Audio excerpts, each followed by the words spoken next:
Mike knows what time it is. That's right. What time is it? Showtime. Can you email me that VA picture really Absolutely. quickly to my work email? That would be ideal. I'm just getting this video up, Mr. Mike. All right. Why did you do that? Why are we live? You said it too. No, but you have to wait for audio hand signal. Did you give it to me? No. Now, okay. Everyone loves that kind of precision. This is GMC. Now, okay.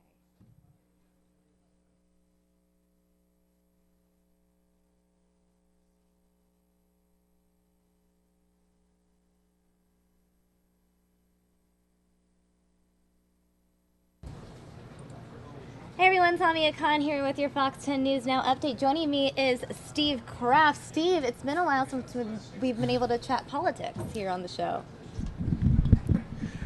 Yes, it has.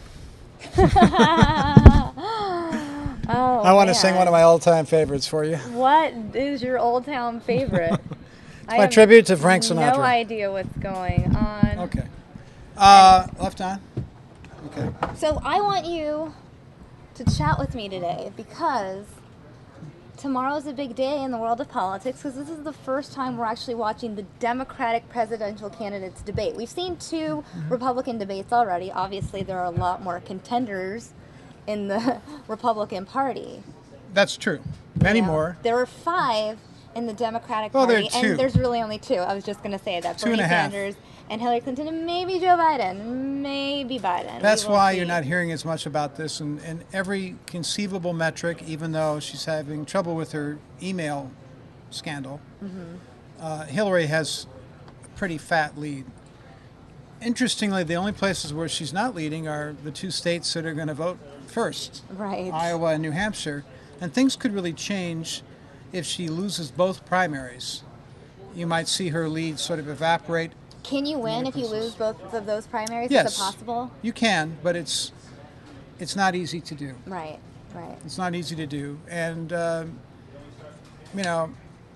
looks like she's going to have a lot of trouble in New Hampshire. But Bernie Sanders is from neighboring Vermont. Right. Iowa is a state that she really ought to win. She's from neighboring Illinois.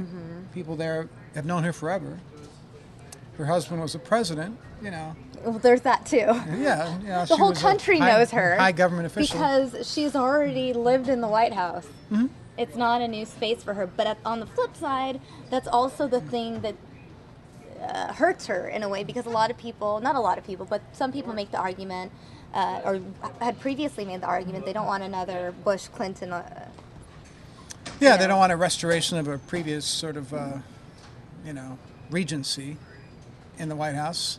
It sounds imperial if it's handed down Right, right. from spouse to spouse or parent to child. So Then we have this myth in this country that you can go from rags to riches, and it's one of our foundational beliefs.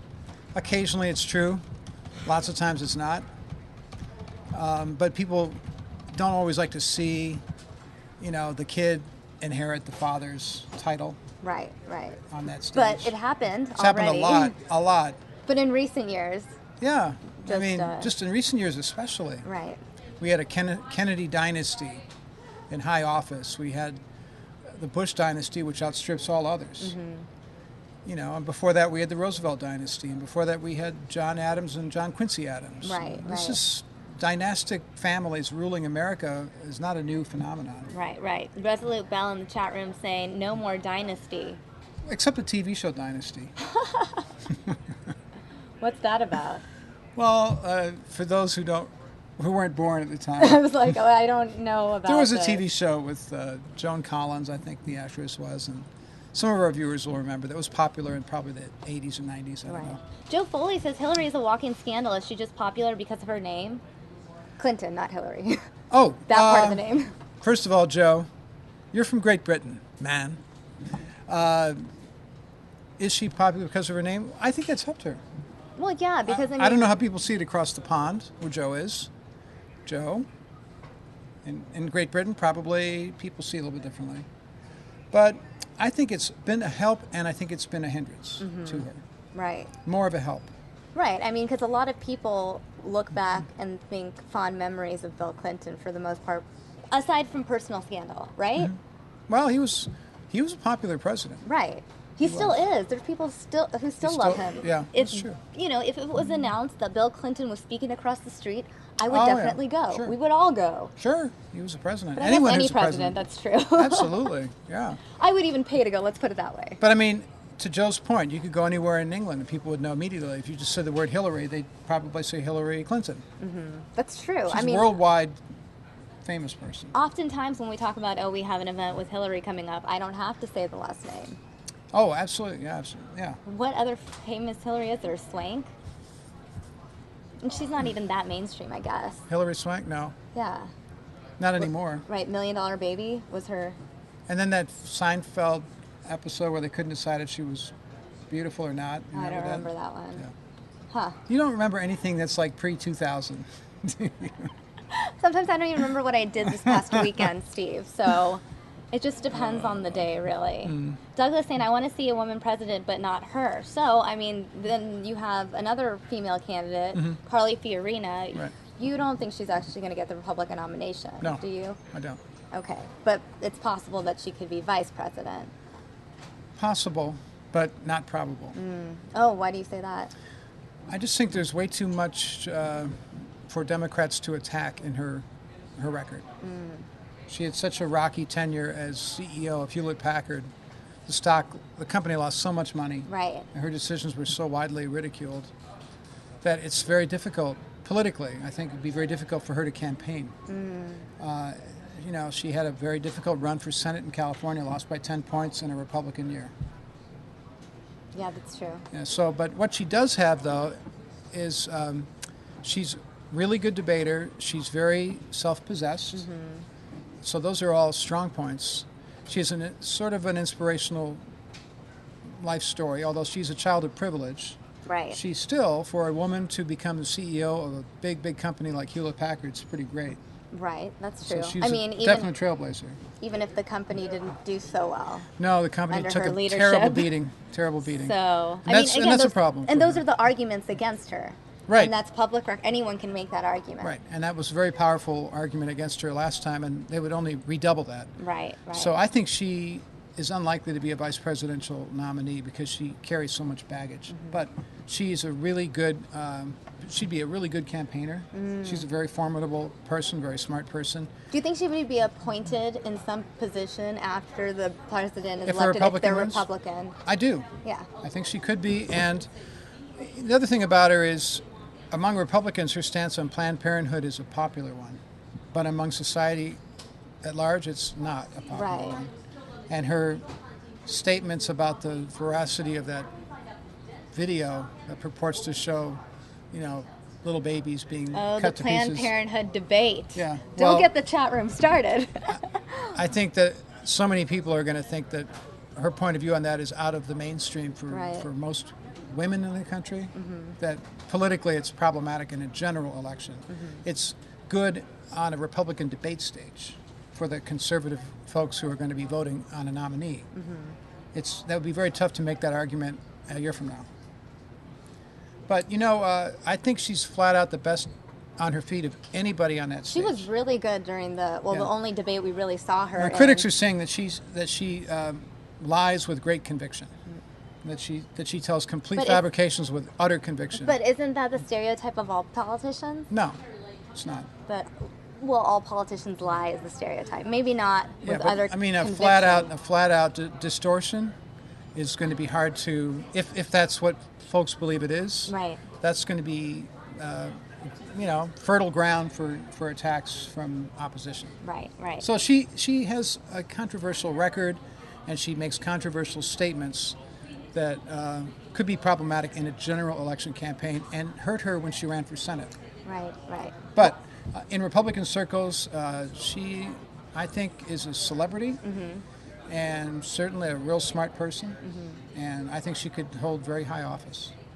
I follow. So, we're doing all this talk about the Republican Party. I feel like we always talk about the Republican Party. Right. But we have a big debate tomorrow with featuring the Democratic presidential not nominees. Well, just candidates. the aspirants or the candidates. Yeah. Candidates, sure. And I'm interested in seeing what the hot topics are going to be. What do you think the hot topics are going to be tomorrow?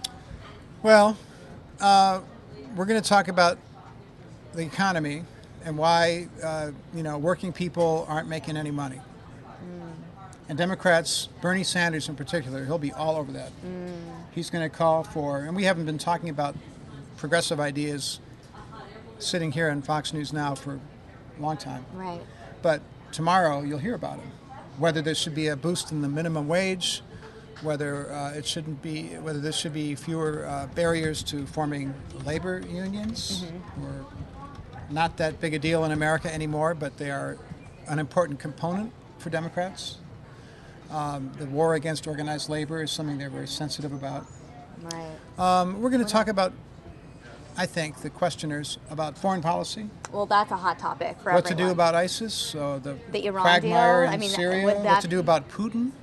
Right. I mean, these are big, big problems right now. And then there might be some other questions that might surprise you, like Hillary Clinton came out against the Keystone gas pipeline. Well, we may talk about that. Do you think it's going to be very feisty on stage? Yes.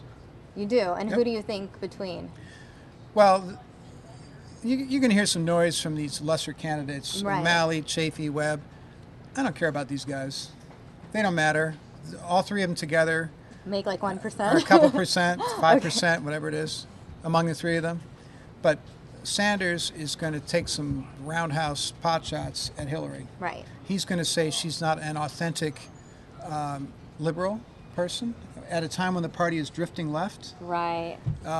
He's going to say that only he's the guy who has the guts to actually make tough choices and make changes. We're going to talk about immigration quite a bit. Right. What would you? You'll hear a lot of pot shots taken at Donald Trump, who's Right. the 'Cause current that's Republican leader. I guess that's my. I'm interested because it's almost predictable what the hot topics will be within the Republican Party, and I just feel as an observer that I couldn't quite predict the hot topics when it comes to the Democrats because I assume that they're more in line with Obama's immigration policy. I just assume they're fine with the status quo for the most part. Well, they're going to have to defend that policy.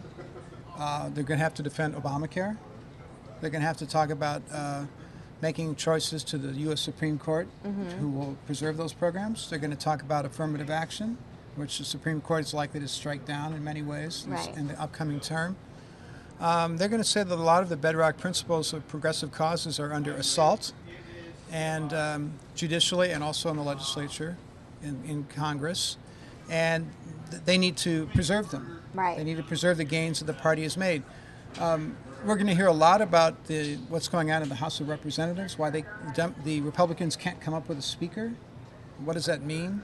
Yeah, A that's party an that's issue. got so many advantages, historic majority we haven't seen for decades in the House of Representatives, and yet they can't get their act together. That's a serious question, which maybe we'll even ask Senator McCain. Oh, I think little that's bit a later great on. thing for him because he's in the Senate. And they don't have the same situation there, Right. but they do in the House, and we may see problems holding up the federal budget.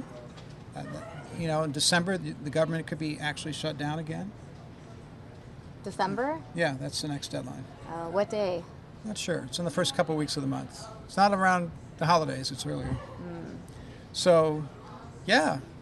So there's a lot of issues that you're going to hear them talk about.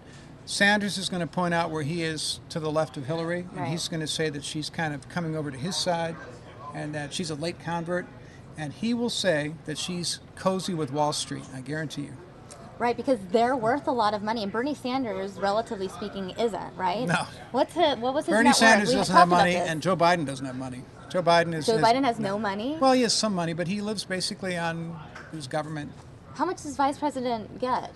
Well, first of all, you live in a free house. I mean, come on. I mean, there are benefits He's to being got Vice his. President. He'll have his pension from 30 years in the Senate. He's fine, but what he isn't is he's not a cajillionaire like everybody else. Right, Nor is Sanders. right. I mean, compared to the Clintons. Correct. They've made a lot of money. Right. I do. I'm still interested in knowing what the vice president's salary is. And of course, the Bushes have a lot of money, and Right. Donald Trump has a lot of money. And Well, he reminds everyone of how much money he has during every speech. We actually carried Donald Trump live this morning because there's that No Oh, Labels yeah, event. yeah, I saw that. No Labels, an organization started by Joe Lieberman. The goal of it is to get the political parties to work together, which I just find so interesting given how much of a divide there is. I mean, Yeah. it was weird just to even see Trump and Bernie Sanders speak at the same event. That alone was just like, whoa. yeah. Something feels weird. And as a result, though, because the audience members were way different too. It wasn't like, for example, Donald Trump was taking questions from the audience, and it wasn't the type of people he would normally have in his own town hall that all No. support him. No. There were people that weren't fans. There was this one young woman who, she seemed a little sassy, seemed a little feisty. No, these are people who think that Donald Trump is really Right. She was exactly like, you're not, wrong I for the don't think country. you're friendly with women. And then she's like, I want to make sure that when I get a job, I'm getting paid the same amount as a man, and I can do whatever I want with my body. And she had this sass. Like, her arms were like, it was Well, pretty I think a entertaining. lot of women agree with her, don't you? Oh, yeah. No, totally. It was so I mean, how interesting. can anyone that, defend a situation where women are making 70, 75 cents on the dollar, whatever Right. it is? But here's the other thing, What's up though. with that? One of the things about work is that oftentimes people don't talk about their salary. So how do you ever really know if your male counterpart is actually making more money than you? Well, I mean, I know there are these statistics out there, and everyone talks about it, but I so personally maybe it's am worse. just curious. Maybe it's worse than you think. That's also true. It could be worse. It could be better. We don't know. There's certainly a gap. I don't think anyone disputes Right. that. And certainly when you get in the management ranks, that's why Carly Fiorina made such a splash becoming a CEO. Like- They call it the Fortune 500 or whatever it is. How many CEOs are women of the Fortune 500? Only a few, right? Like under 10 or something? And yet women are just over half the population. Why are they so underrepresented? Well, Why are there so few university Well, presidents? maybe they or don't whatever? all aspire to be heads of Fortune 500 companies. It's possible. There's a lot of women in But business I'm schools. sure there's a lot. And maybe it'll In change. my law school, there were more women than men. And I think So how many women overall- are top partners at law firms? Statistically, there are more women enrolled in colleges and universities than there are men. Yeah, they are. So, And they're doing better than us, too. thank you, chat room, by the way. VP makes $230,000 a year plus a $20,000 non-taxable expense account. Yeah, these guys, it's a pretty cushy job. Thank you, Robert, for that. All right, so what do you think folks should be looking forward to Tomorrow? question-wise? Yeah, what do our viewers in the think? chat room, if you have any questions for Steve Or- about tomorrow's... or what do they expect to find out at That's this true. debate? Also, since I have you up here, I feel like we should probably preview your story for tonight Oh, because it is relevant. it's a great idea. And it'll be even more relevant to our next guest Mm-hmm. in a few minutes. This billboard that's gone up in Phoenix today, That's right. here it is. Look at Wow. that. The VA is lying, veterans are dying, find VA is lying group on Facebook. And that was right across the street at 7th Street in Indian School, I think it is, Right. from the VA hospital itself. That's crazy. Wow. And this isn't the only place this sign is going up. It's up in, today it went up in Indianapolis and Philadelphia. And I believe, from what I was told, it was in Minnesota, Florida, and a couple other places. So it's something that Veterans Administration opponents are putting up around the country. Wow. VA is lying Facebook. I want to find the group on Facebook since the billboard says find VA is lying group. Yeah, just on if you go on Facebook and just say I VA feel is like lying, you can find it. I should be able to find this. Yeah, especially someone with your social media skills. I'm pretty good at this. Yeah, you're whole really thing good at called this. Facebook. I was one of Facebook's first users There you go, VA way is back lying. You were.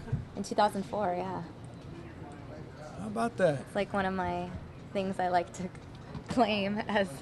You were an early My- adopter. You I was were a super early adopter. I was super Yeah. anti MySpace. I was like, MySpace is lame. Facebook is where Really? it's at. Yep, and I feel proud Why? to Why say were you that I dissing predicted MySpace? it. What? I'm still on MySpace.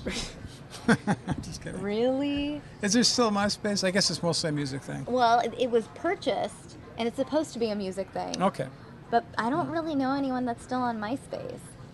No offense Well, to those of you out there it's that are still it's on a my small elite group of old adopters. Okay, so here we have this VA is lying, veterans are dying Facebook group, but I feel like, oh, there we go. This is a pin post. They have group rules, in fact. Right, and Ron Nestler is the founder of it. Wow, read before posting, call your congressman, help with VA healthcare. And this is pretty much where everyone complains about the issues they've had. Correct. Yeah. Like right here, Mary posted this 16 minutes ago. My husband is in ICU still and now has been complaining of an earache since I arrived at 6. It's now 17:05, which would be 5:05, and we've had 2 doctors in here with the promise to look in his ear, and it continues to hurt him. P.S. They have yet to look inside his ear or order numbing drops. I will be locating an attorney tomorrow and just letting the VA worry. Wow. So many people very upset. Remember, these are anecdotes. And so what you really want to know is, statistically, if there are like 500,000 people who've gone to the VA recently, what percentage of them have these feelings? And what percentage of them were like, you know what, they did a pretty good job. So while we were there today doing a story and interviewing a VA whistleblower who's very critical of the VA, 2 men who were both veterans rolled by in motorized wheelchairs. Oh, wow. One of them was critical of the VA, and the other guy thought he'd gotten really good treatment. So there are plenty of people who have had a good experience at the VA, but there have been some real chronic gaps, service-wise, obviously, in the VA. And so that's been the problem. Right. So I'm always a little suspicious of proving something with a list of anecdotes. You know, it's a big picture with many millions of people who are part of the Right, you system. can't tell every single person's story. No, you can't. But there are obviously some people who really think the VA needs an awful lot of improvement. The man I talked to today feels he was punished for being a whistleblower. Oh, right. His name is Brandon Coleman. I think we featured him on Fox 10 multiple times. He's been in the on a number of past. times, yeah. Yeah. D just rocking saying the lack of care for our vets is just disgusting and a shame on America. Robert saying I feel sorry for all those vets out there, or all those VAs out there, Robert. And of course, why do we have so many more vets who are going through the VA? Right. Because we get these wars. We had the Right. Iraq War. That really put a flood of injured people into the system. Right. And Afghanistan, flood of people into the system. And then some of the vets from the Vietnam era are all getting older. They're getting into their mid-60s, 70s, and chronically ill, some of them. So it's straining the system, the resources in the system. Right, because vets are guaranteed health care. So when you declare war, one of the things that happens down the line is it has an impact on the VA. Right. All the people who get hurt, who served, who qualify for VA. Do they just need more hospitals to be built? And what's the issue? How do you fix it? Well, smarter people than me are looking at this, but obviously it's the number of hospitals, it's the standards for doctors, it's the procedures inside the hospitals, it's whether they're being fair to people who criticize performance of the VA.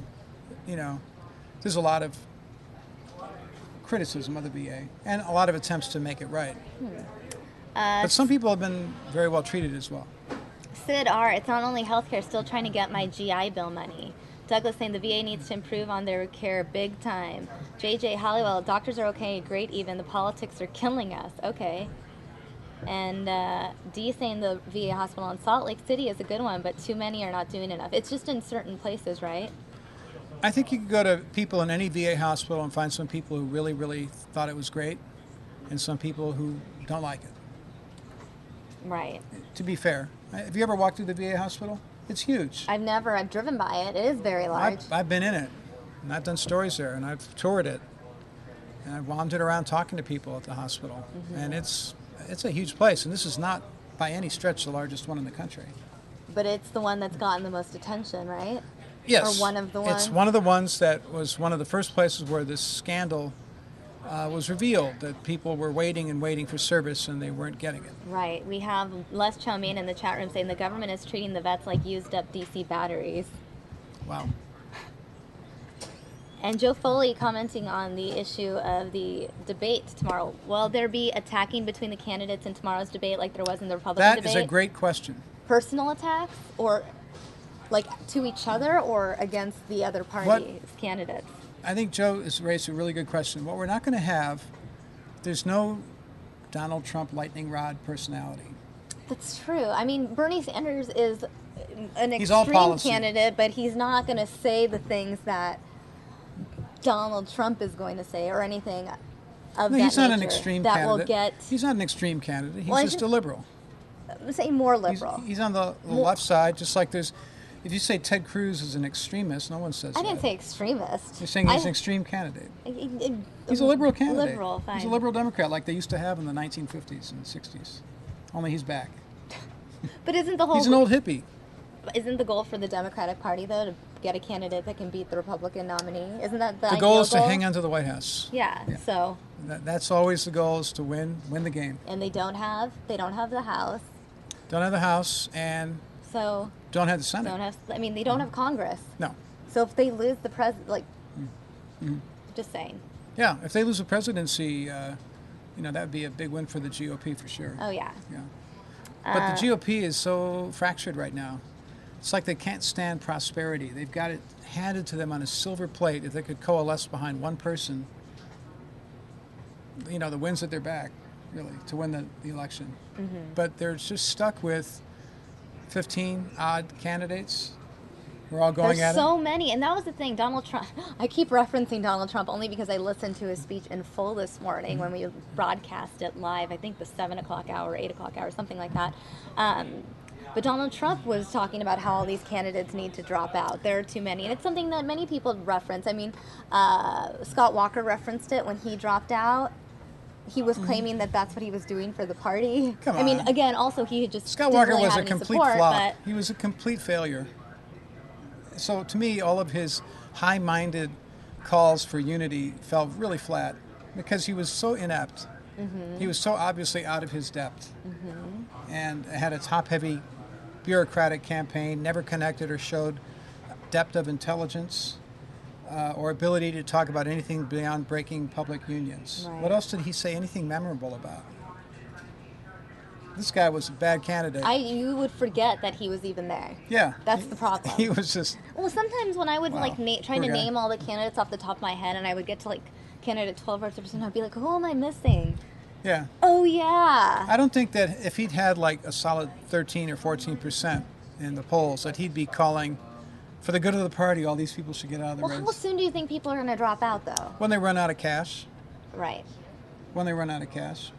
So, but see, the thing is, these days with these super PACs, a guy like Cruz, he's got tons of cash. He's got oil billionaires' money behind him on a super PAC. Right. So he's propped up. Rubio's got a billionaire behind him. This is how it works these days. So at least, I mean, The only at person who least- doesn't have a billionaire is Sanders. Sanders is living off individuals who are giving him $10, $20. and that gives him that relatability to the common man.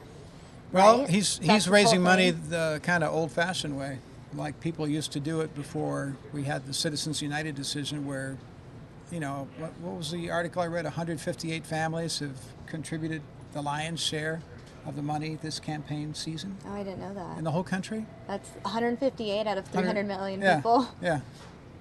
So this is a game where you got to have a billionaire in your corner. Like Right. Rubio's got a guy named Norman Brayman, who used to own the Philadelphia Eagles. He's a really rich guy. Rubio's wife worked for Brayman's foundation. Interesting connection. Yeah, and Rubio's always been kind of a golden child in the eyes of Brayman, who's a real rich guy in South Florida. So that's the guy who's making it work for Rubio. But all these people have big money behind them. And you have Donald Trump, who has his own Trump money. is his own billionaire. Trump is the guy behind Right. Trump. But he's not the richest guy in the race. I mean, You he's mean the in terms richest of individual, but in terms of having backing, there are bigger So who has billionaires the than most him. money behind them, behind their campaign, you think? I think Cruz is one of those guys. I think Rubio's one of those guys. The Bush family has a lot of money in this campaign. You can measure it in different ways, how much you've raised in the public campaign cycle versus how much the super PAC money is behind you. And remember, super PACs are not supposed to be directly linked to a campaign. They're supposed to be maybe backers of a campaign, but they have to have a separate structure. They're not supposed to know what the campaign is doing. It's sort of a parallel effort. If you believe that, which I don't. If you really believe that stuff. So. Joe's saying, I read Sanders has raised $26 million since July. I believe that's right. That's about what I read too. That's right. So, and he's doing it small amount at a time. And Dee's saying basically the one with the most money will win, Steve? Not necessarily, and that's the funny thing about it. Money can't buy you love. Who was that? The Beatles said that. So take a guy like Bush. He's got a ton of cash. He's not getting love. Where is he in the polls right now? Like He's 6, 5, 6? So we have bumping Trump along and, at 5-6% we most have places. Trump and Carson at the top.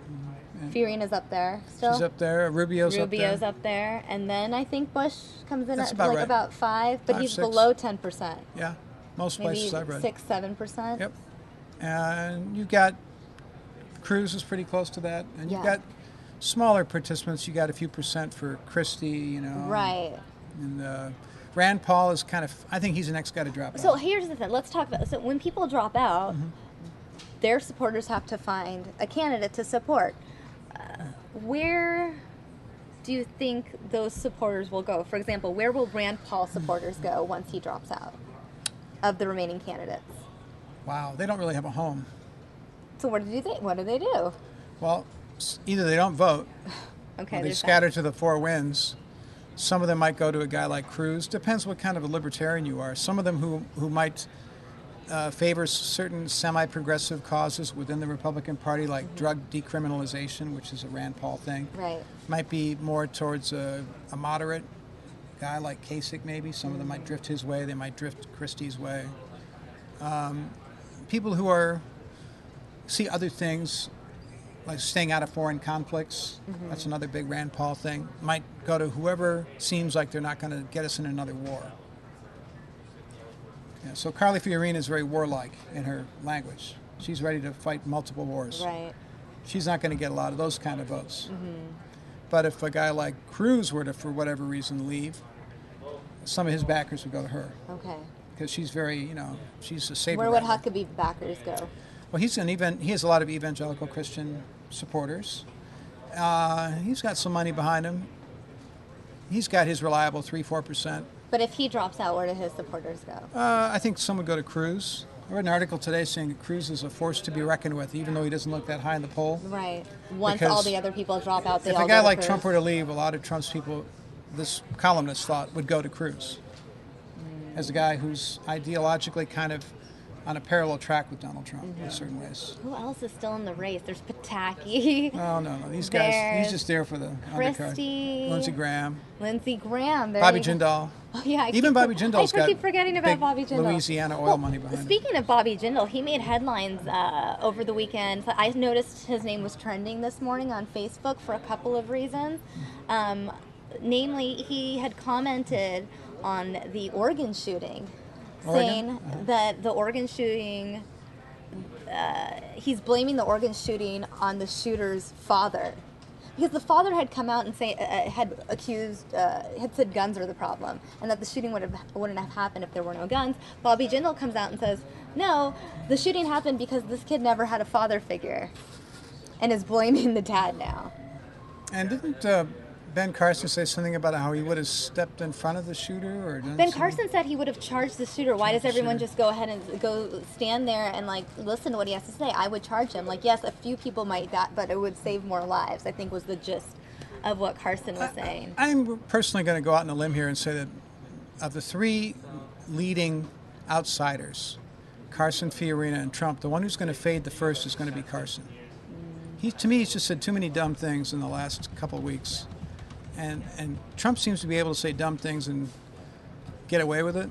But after a certain point, I think people are going to feel like, come on, you can't be a serious candidate and say some of this stuff. Some of it sounds so crackpot. Right. I mean, just objectively.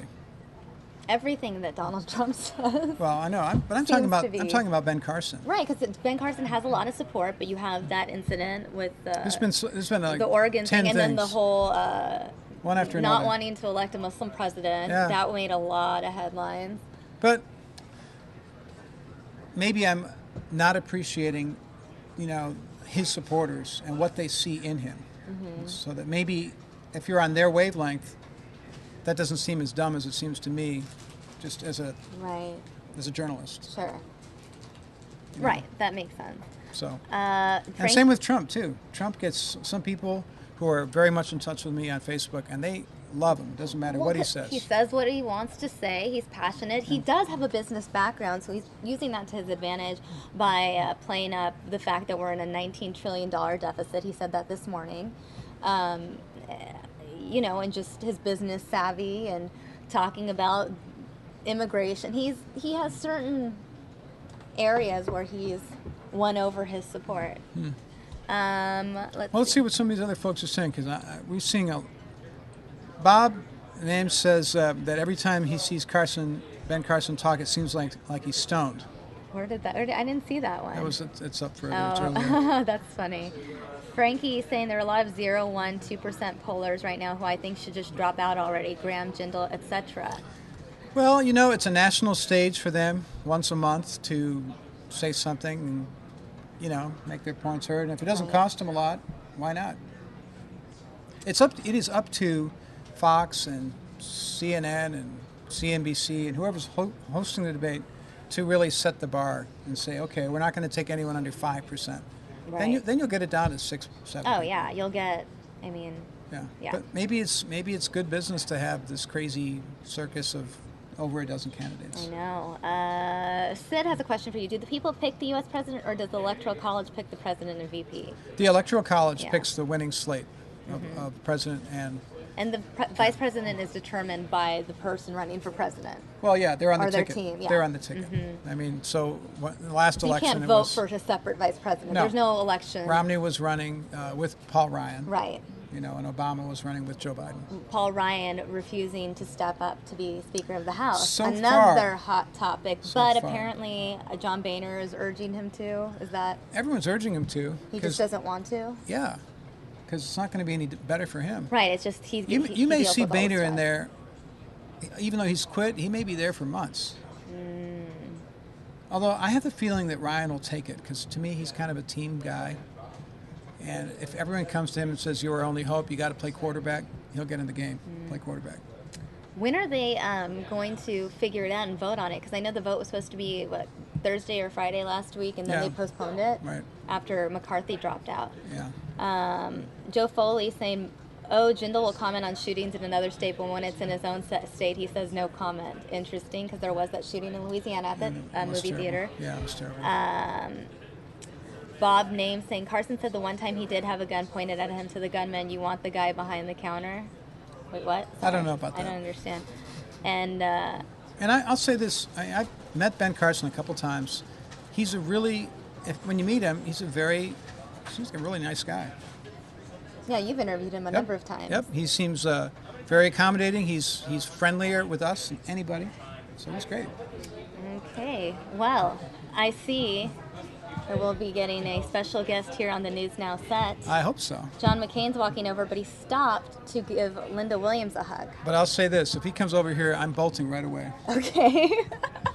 Well, I know that Because he's going to be I joining want him us. to talk to you. I think the folks would much prefer listening to It's pretty exciting. Senator McCain rather than me. All right, guys, we're going to be back with Senator McCain. Let's do it right now. In just a second. up to see for you, Senator. How are you? And I'll give you a look at our 10-day forecast momentarily.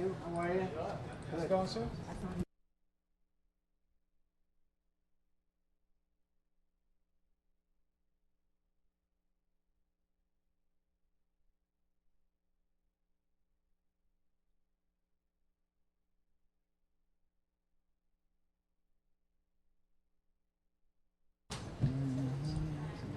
All right, Senator McCain, welcome to the News Now set. Thank you. It's a great little set you This- have here. A little lash up there. Great. Yeah. Well, this is the future. It's the internet. We're live streaming. I feel like more people under 35 are watching things online or on their phones or on their iPads. Do you know I have young people on my staff that do not own a television set, and neither do you. I don't have cable. I cut the cord. I watch Hulu. I watch Netflix. I don't have cable TV. It is the future. In the last debate, I am told that Snapchat had more traffic than any other medium. Wow. So That's what I was told. Snapchat had more traffic during the last debate. Are they just snapping bits and parts and people are making their own stories? That's what Are I you was on told. Snapchat? Of course. Really? Of course, yeah. I really want to pull up your Snapchat right now. All I mean, right. these weren't part of my prepared questions at all, But- but I'd much rather talk to you about social media. It's I mean, I amazing. love your policies as well and all of Thank that. you. But It's amazing. It's amazing. so I know there's also viewer questions that are wanna- coming in. T. McCain is the Snapchat. T. McCain We're going to find that right now. or oldgeezer.com. Do you have a snap right now that's happening? Team McCain. I'm not even Can someone find it on my Snapchat? Because I'm not very. I just joined Snapchat, I'll be honest, about a couple of weeks ago because I realized everyone was on Snapchat Yeah. and Twitter was kind of becoming. Kind of becoming old hat It was for so, old people. So last decade. They're gonna get it for you. But it's really important. So, Senator McCain, we have Yep. a live feed right here where a lot of the Yep. viewers are saying hi. Alfredo saying, Good. OMG, it's finally happening. Hi, Senator McCain. Frankie chiming in. Nice to meet you. A ton of people chatting in the chat room. Yeah. Especially, I mean, they're very excited because so often we carry different events that you hold here in Phoenix Yes. on News Yes. Now. We Yes. stream it live. It's wonderful. One of the events that for me is the most memorable, it was, I want to say back in March or April, you were holding a press conference here in Phoenix and you were talking about Kayla Mueller. And there was this moment where you just got really emotional, and I know for a fact that I was just really touched by that moment. And one thing I've noticed a lot with some politicians is they are becoming more personable while campaigning. For example, Joe Biden getting emotional while on Stephen Colbert. How important do you think that personability is to the campaign and actually showing emotion? As long as it's legitimate. You and I have seen in the past other times where politicians have gotten, quote, emotional and I think people can tell whether it's legitimate or not. Look, I'll admit to being emotional over Kayla Mueller. I Right. know her parents so well. It's Right. just, it's heartbreaking. Right. But frankly, I don't, almost never do I get, quote, emotional over an issue because I think they deserve a dispassionate and objective assessment. But frankly, Kayla Mueller, look, sometimes I wake up in the middle of the night thinking about her. It's just, here's a young woman who wanted to do good in the world. She wanted to do 26 the right years thing. old. She wanted to devote her life to helping others. Look, I'm going to get emotional again, so let's talk about something else. We could get really, I mean, they're working on Snapchat over there. We can There you completely go. shift. There's Snapchat right now. I don't think we've ever had such a dramatic shift from like, we're going to talk about There what's you go. happening in the Middle East. Okay, so, oh no. I think you played it and now I can't replay it, is how Snapchat works. This is, These do you have your actual phone? Can I just look? Right, guys. Anyway. All the technical issues. All the viewers in the chat room have questions. Anyway. So if you don't mind, we can take a couple Sure. of viewer questions. Sure. Alfredo saying, Senator McCain, what is your current view on the educational system in Arizona, and what is the Arizona Senate doing to improve it? The Arizona Senate, you know, the U.S. Senate, we just passed a bill through the United States Senate that does away with Common Core. It does, however, give states the ability to make their own assessments of education. It obviously shows greater support for charter schools, as there's a number of provisions to this new legislation, and I'd be glad to send it to you. It's not through the House yet, but it's really, I think, an important breakthrough. There's a backlash against Common Core Right. out there. And what this does, it does away with Common Core. No bureaucrat in Washington is going to make that decision. Right. But they still provide states with the ability to make judgments as to the progress of their students. Right, because the states have their own rights, and the Exactly. government, you know, has their role as well. You mentioned Exactly. the House. I have to ask the question. It's kind of chaotic there right now with the decision for Speaker of the House. What's your take on that? It's hard for me to judge because, you know, I'm not over there, Right. and senators are snobs. But I think that I hope they work it out. And I hope that, and I know this sounds silly almost, but I'd like to sit down with my counterparts in the House and say, look, what can we agree on? How can we set an agenda that elects a Republican president and keeps our majorities? Let's stop fighting with each other. Ronald Reagan had a thing called the 11th Commandment, and that was you don't speak ill of your fellow Republicans. That doesn't mean you always agree with your fellow Republicans, but you don't attack their character and their Right. integrity and all that. So I'd like to get back to Ronald Reagan's 11th Commandment. And that's the thing. That's what we're seeing a lot of with the Republican presidential candidates. There's a lot of attacking. Yeah. And yeah, I that's know. probably going to hurt. Do you think that's going to hurt the party Those- come listen, the 2016 election? It's bound to, if you're a Democrat Right. and a guy calls somebody a dummy, all those things, Right. then you may see that in a commercial for the Democrat candidate. Right. So it's just unfortunate. We're going through an unfortunate time, but I'm proud of a lot of things we have done. We Right. just talked about this Common Core issue and others, but these are rocky times. Right. Let's see. I think they're trying to get this. Oh. Okay. We have figured it out. I still don't see it. Am I just not Snapchat savvy? Am I the one that's behind now? I feel like She I'm so comes. behind on technology now if I can't even figure out Snapchat. There it is. Okay, so we're going to watch Okay. this now. We're going to Yeah. show the viewers. I'm going to turn up the volume. I've never seen what your snap is for the day. So we're going to do this, guys, right now. So, great interview with Mike Broomhead, hashtag AZSen. And then the next one's going to come up.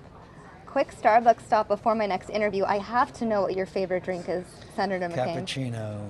Cappuccino? Yeah, just cappuccino. None of this Fancy stuff stuff? like cinnamon dolce latte frou-frous. You would never want to go to a coffee shop with me then. Fun morning with Steve and Nina at KMLB. Yeah. Very Camel cool. Country, that was cool. And this one doesn't have a text. What was going on here? That was in New Hampshire.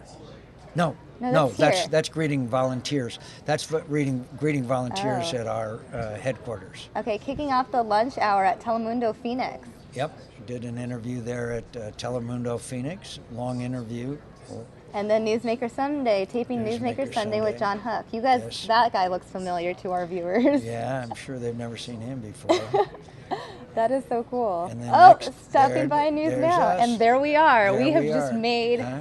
the Snapchat. That is so Isn't that cool. fun? Yeah, it's so cool. I feel like it's great. You're more Snapchat savvy than I am. Oh, well, listen, you'll learn. And when you grow older, you'll learn. I'll figure it all out. By Senator the way, McCain, I would point out that this is changing the world. It's not just changing Arizona. I promise you, around the world, young people are doing these things, and I believe that when you spread information, you spread knowledge, you Right. get a better world. This is the biggest change. The social networking Right. is the biggest change since the invention of the printing press. Wow. Believe me.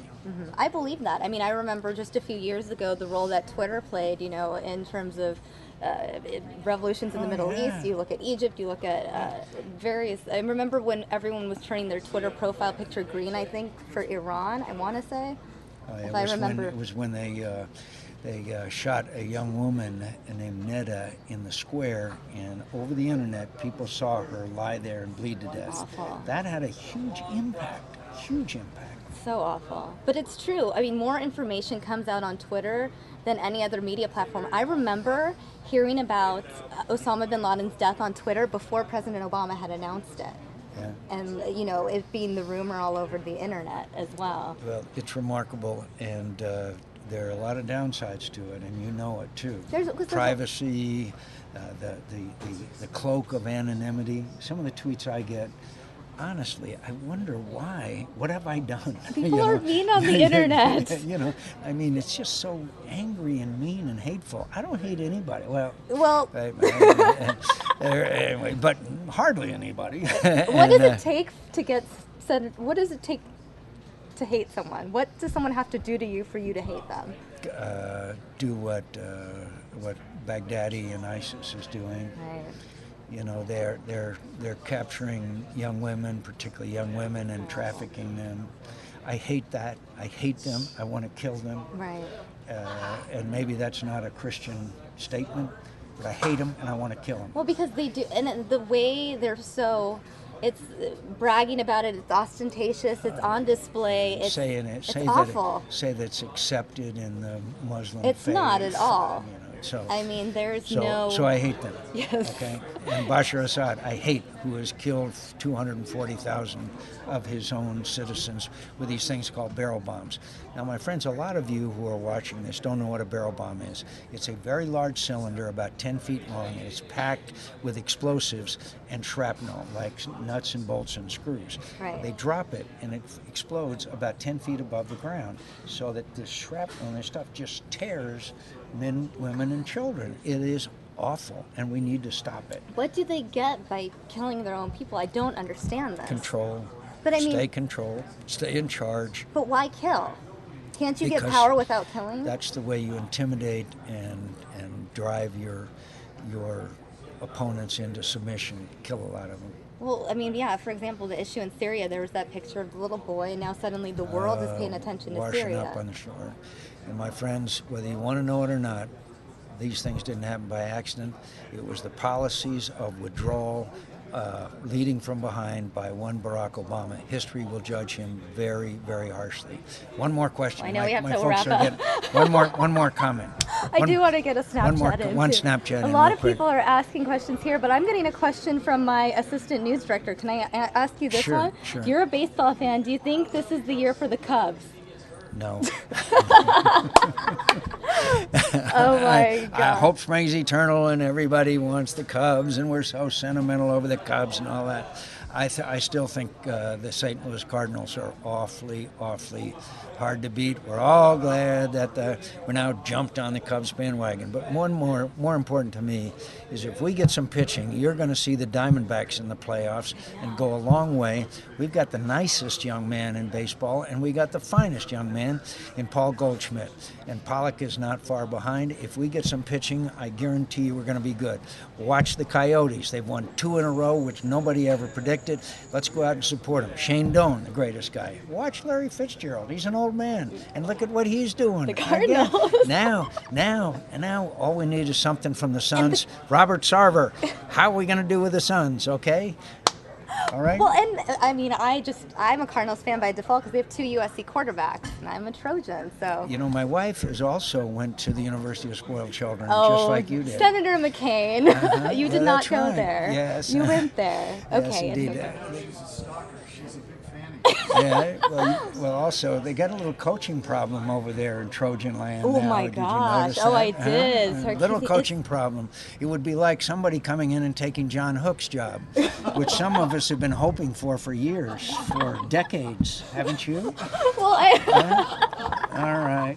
Thanks, Samia. all right. Well, it's good Love seeing being you. with you. Love And being back with John It Hook. was so fun. I know Newsmaker is on Sunday morning, so everyone can I watch your knew full that. interview with John Yes. Hook there. Thanks for stopping by. If you happen to have a nightmare and wake up, go ahead and click on the Channel 10 Newsmaker Sunday, okay?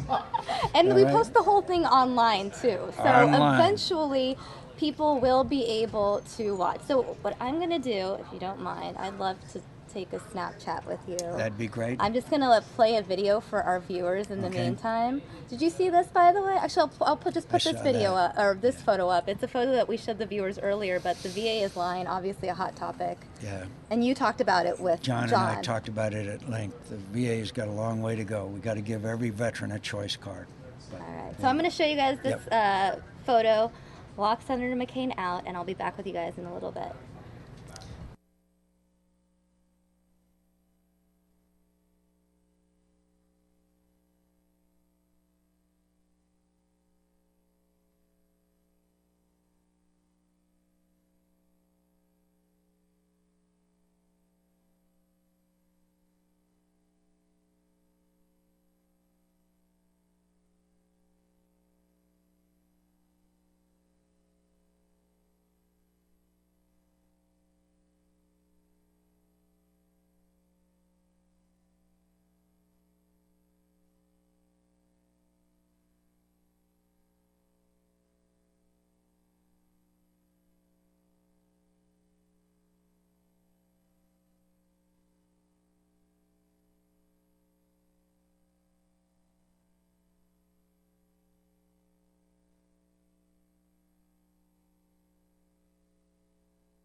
All right, guys, we are going to continue the show. I hope you enjoyed that chat with Senator McCain. I know so many of you guys have been tweeting Senator McCain, hashtag McCain on FNN. So I want to thank you viewers out there for putting that effort. We finally did it. We got to ask some of your questions, ask some of mine. It was a really fun conversation. I hope you guys enjoyed it. Since we are on the topic of politics still, many politicians speaking throughout the morning, especially at the No Labels event. Dang it, I was going to ask McCain about the No Labels event. That's what always happens. You have a question, then you forget about it, and then you remember as soon as the person's gone. Oh well, next time, I guess. We are going to watch this video clip. Give me a second. We had a number of politicians speak this morning, including Ted Cruz. So I'm going to go ahead and play that for you guys now. It'll start with a press conference. And this actually isn't from the No Labels event. It's actually Ted Cruz, I believe, in Iowa. So let's go ahead and listen to what Mr. Cruz had to say. Who we work for. You know, they're too often Republican leadership acts as if they work for the lobbyists in Washington on K Street and Wall Street. That's not what we're there to do. We're there to honor the promises we made to the men and women who elected us, and my hope is that leadership in both the House and Senate do exactly that. You've been referred to as Speaker Cruz before. Who would be the best Speaker Cruz currently? Oh, look, I have said many times that I'm going to leave House leadership decisions to members of the House Republican Conference. And my focus is on encouraging everybody in both the House and the Senate to stand up and do what we said we would do. You know, we just had an epic drag-down battle in Congress 2 weeks ago over Planned Parenthood. You know, it was striking. If you think back to that last debate in California, there were 11 Republicans standing on that stage. Just about every one of them stood up and said, we shouldn't be sending taxpayer funding to Planned Parenthood. A number of them looked earnestly in the camera with really, really emotional statements. Well, when we had the knockdown, drag-down fight in Washington, with millions of conservatives across this country rising up to say enough is enough, stop sending taxpayer money to Planned Parenthood, I was proud to lead that fight. And I would ask a simple question. Where were the other candidates? There are 10 other Republicans who all said they opposed it, and yet not one of them showed up and led. Can you imagine how different it would have been if 11 Republican presidential candidates had descended on the Capitol, had said in unison, Mitch McConnell and John Boehner, stop sending $500 million of taxpayer money to Planned Parenthood, while they're under multiple investigations for being filmed, apparently committing a pattern of felonies, illegally selling the body parts of unborn children. That would have been leadership, yet they weren't there. What I have been urging in Congress and both the House and Senate is for every one of us, let's do what we said. If we tell the people we should stop funding for Planned Parenthood, then let's actually stop funding for Planned Parenthood. If we tell the people we oppose Obamacare, then let's oppose Obamacare. If we say we oppose amnesty, then let's actually oppose amnesty. Talk is cheap. And I think that really is the reason we're seeing such incredible momentum behind our campaign, both here on the ground in Iowa and across the country. It is that people are tired of campaign conservatives, people who talk a good game on the campaign trail or on the debate stage, but they haven't walked the walk. And they're looking for a consistent conservative, someone who is the same yesterday, today, and tomorrow. Senator, the other day in the radio interview, you talked about eventually getting the lion's share of Donald Trump's supporters. What's giving you hope that that's going to happen, and when do you think that process starts? Well, you know, I have to say it's been amusing this week watching our friends in the press trying very, very hard to stir up a fight between Donald Trump and me. In that interview, I was asked the same thing I've been asked many, many times, which is, what do you think about Donald Trump? I like Donald Trump. When everyone else has gone out of their way to smack Donald Trump, I have not. I'm glad he's running, but I've also said, look, I'm running for president. I believe I'm going to be the nominee. And I believe in time, the lion's share of his supporters. And for that matter, we're competing for the supporters of every candidate. Whether it's Jeb Bush or Rand Paul or Mike Huckabee or Marco Rubio, we're competing for all of their supporters. So, of course, I believe we're going to win. I think that the support we're seeing demonstrates that. But it really was amazing this week to watch the media try to do everything they can. When I say I believe we're going to win, a bunch of media folks write the story, Cruz turns on Trump. Well, look, we are competing against each other. He apparently believes he's going to win. I believe that I'm going to win, and the voters are going to decide which one of us is right. Any plans to watch the debate tomorrow?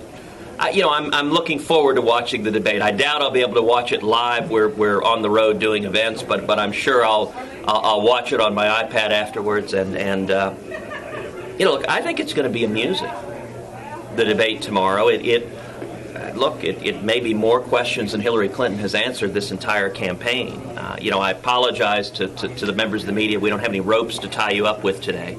Our campaign doesn't do that. We're happy to answer your questions. But you know what I'm also looking forward to? One of the most amusing exchanges of this campaign was when Debbie Wasserman Schultz, the head of the Democratic National Committee, was asked a simple question. What's the difference between a Democrat and a socialist?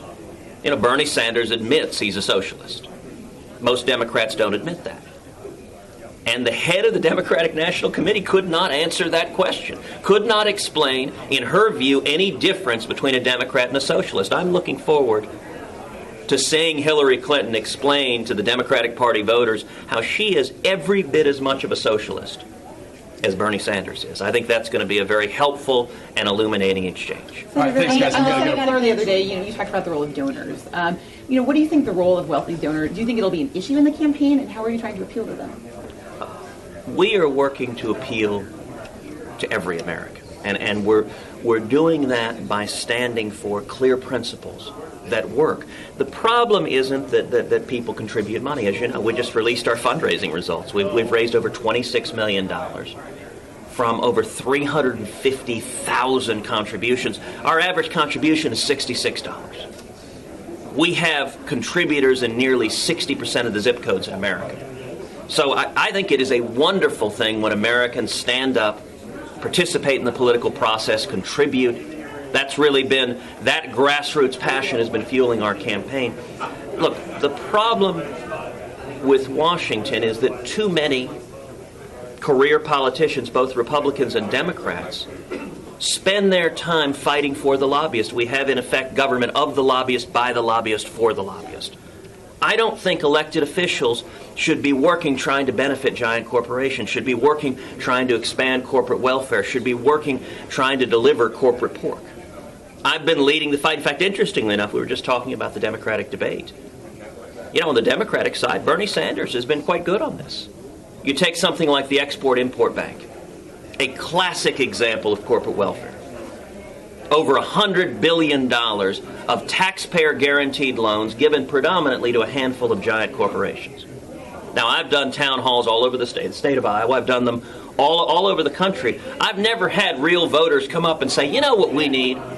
We need a few billion more in taxpayer loans to giant companies. That's not something the voters are going to ask today. That doesn't come from the people, but it does come from the lobbyists in Washington. The lobbyists in Washington working for these giant corporations deliver campaign checks, usually by the wheelbarrow.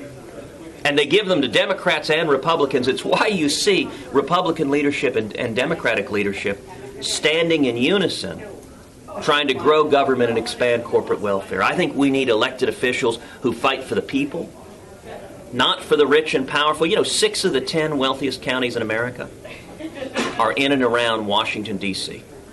Under the Obama economy, the rich have gotten richer. The top 1% today earn a higher share of our income than any year since 1928.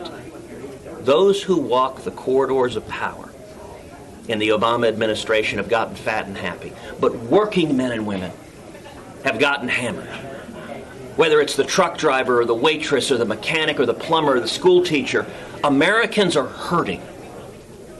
And I'm running for president because I am convinced we can turn this around. We can reignite the promise of America. We can get back to the kind of America all of us have seen, where young people coming out of school, instead of having student loans up to their eyeballs and being scared for their future, can have 2, 3, 4, 5 job opportunities. That's not going to happen as long as the Washington cartel just serves the rich and powerful, just serves giant corporations. It will only happen when we have leaders who will take on the Washington cartel and who will stand up for the people. All right, thanks, guys. Thank you. Appreciate it.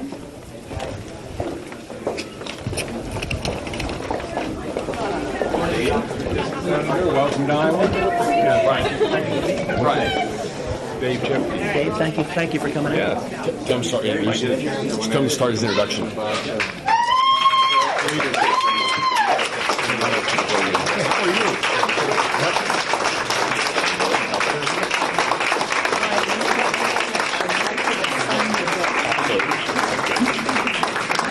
Good morning. Welcome. Good morning. Good morning. Nice to meet you. Good to see you. Good morning. Forget these guys. They just suck the air out of me. Okay, here we go. Good morning, sir. Fortunately, I got a few housekeeping items here. I'm Jim Oberhelman. I'm the chairman of the Webster County Republican Party. Thank you all for coming out this morning to see the senator. We got a busy week here in Fort Dodge. Obviously, we have the senator here this morning. Thank you, Senator Cruz, for coming to Fort Dodge. Thank you. Tomorrow evening at 7 o'clock at our headquarters at 900 Central Avenue is our regular monthly meeting. We will be making our final preparations for our Rash Chili Bash, our annual chili supper. That will be on Sunday. So if you would like to attend, we'd love to have you there to have volunteers for Sunday's event. Wednesday, Governor Branstad will be in town at Iowa Central 2 to 3 o'clock at the main campus in the cafe area. It's not. They may move it out there if they get a larger crowd. But there's a boardroom in there where they would have eggs and issues. The governor will be there on Wednesday. So those are the few items. And as always, if you need to keep up on the Webster County Republican Party, Facebook.com/Webster County GOP, all one word. You do not have to be a member of Facebook. For those of you that don't want Facebook, it's just like a website. Just go there and check it out. So without further ado, it's my great privilege to introduce Senator Ted Cruz.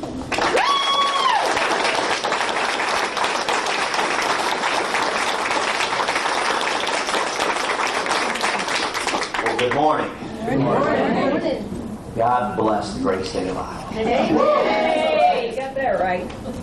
I am thrilled to be with you this morning. You know, I spent most of last week in Washington, D.C., so it is great to be back in America. Yeah. You know, it's been an interesting couple of weeks in Washington. There's a bit of leadership turmoil. We've all seen the Speaker of the House has announced that he's stepping down.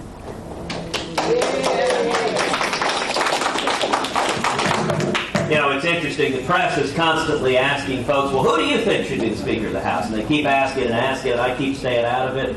But, you know, what I do say is the next Speaker ought to be a strong conservative. Yes. Amen. The next Speaker ought to be someone who would honor the promises that we've made to the men and women who have elected us. And, you know, if they keep pressing for a name, all right, fine, I'll give you a name for the next Speaker of the House. How about Mark Levin? How about the great one? Can you imagine that? Yes. Can you imagine Mark Levin as Speaker going to Mitch McConnell going, Mitch, we're not going to do it. We're just not. That's what we need. Now that would be some strong leadership. So you can report that we launched the draft Mark Levin movement here in Iowa this morning. Well, and then we also had 2 weeks ago in Washington, the Pope was sitting. That was really incredible to be sitting on the floor of the House of Representatives, listening to the Pope address a joint session of Congress. You know, I will have to say, the day before, the press conference at the White House was a little bit awkward. Every time the reporters addressed a question to Your Holiness, Obama would answer. Well, and then the next day, President Xi of China was in Washington to meet with President Obama. And, you know, news outlets across the globe reported on this momentous meeting between the world's most powerful communist and the President of China.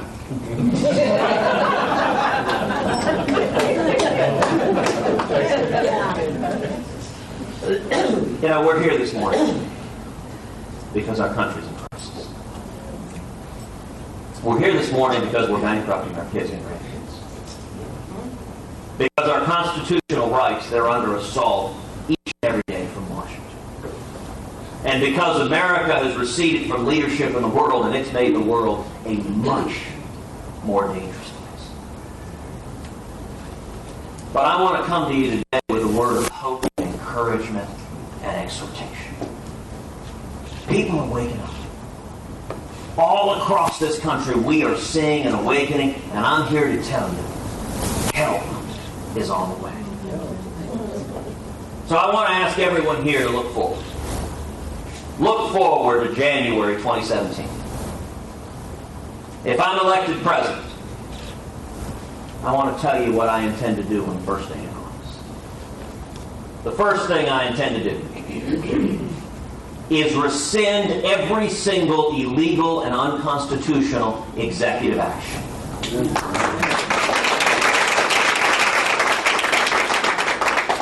This president likes to say he's got a phone and he's got a pen. Well, you live by the pen, you die by the pen. And my pen has got an eraser.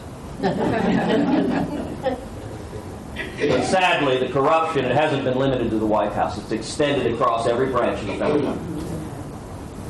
The second thing I intend to do on the first day in office is instruct the United States Department of Justice to open an investigation into Planned Parenthood and these horrible videos.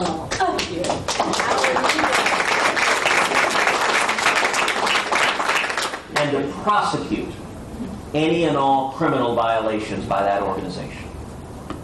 The administration of justice should be blind to party or ideology.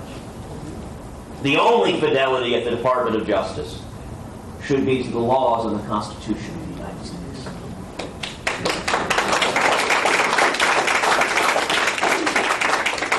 The third thing I intend to do on the first day in office is instruct the Department of Justice and the IRS and every other federal agency that the persecution of religious liberty ends today. Amen.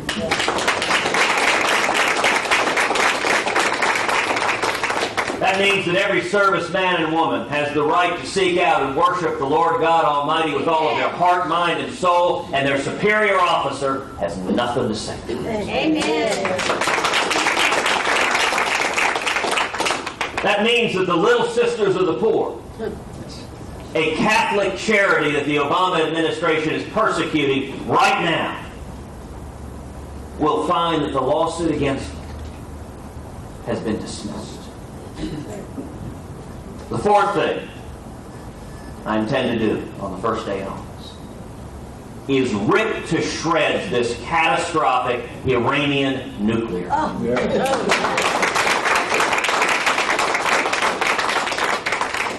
The single greatest national security threat facing America is the threat of a nuclear Iran.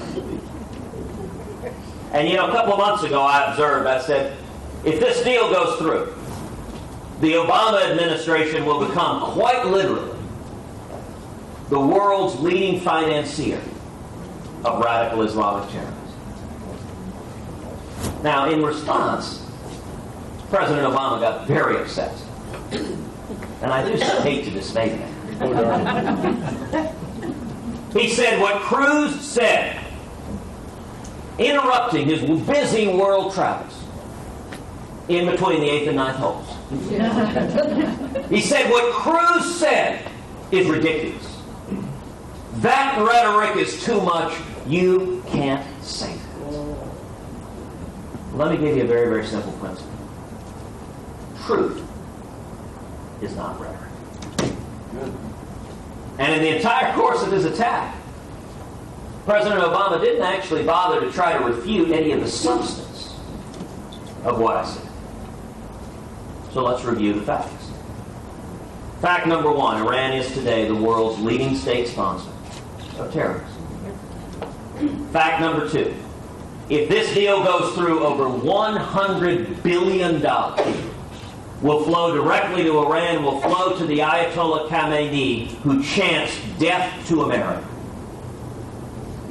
And fact number three, if that happens, billions of those dollars will go to Hamas, to Hezbollah, to the Houthis, to jihadists across the globe, and those billions will be used to murder Americans, to murder Israelis, and to murder Europeans. Those are the facts. If President Obama doesn't like the rhetoric of his administration becoming the world's leading financier of radical Islamic terrorism, there's an easy solution. Stop financing radical Islamic terrorism. The fifth thing I intend to do on the first day in office is begin the process of moving the American embassy in Israel to Jerusalem, the once and eternal capital of Israel. Now, you know, a whole lot of presidential candidates, both Republicans and Democrats, have made that very same promise. But inevitably, when they get to the White House, their team comes to them and they say, well, you know, if we do this, it'll make other folks in the Middle East really, really mad at us. Well, if you hadn't noticed, they're already pretty mad at us. The single biggest difference between me and the other very, very fine men and women standing on that debate stage is that with me, when I tell you I'm going to do something, I'm going to do exactly what I said.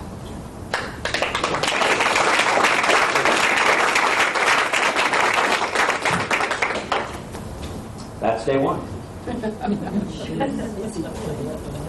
There are 365 days in a year.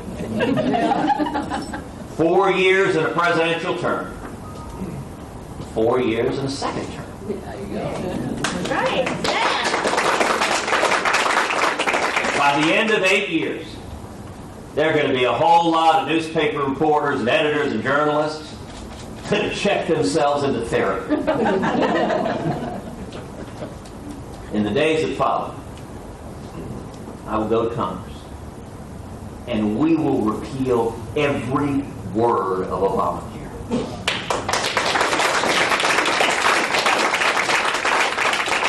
We'll pass common sense health care reform that makes health insurance personal and portable and affordable and keeps the government from getting in between us and our doctors. In the days that follow, I will instruct the U.S. Department of Education, which should be abolished. Yeah, absolutely. Just go away. I will instruct the Department of Education that Common Core ends today. That's it.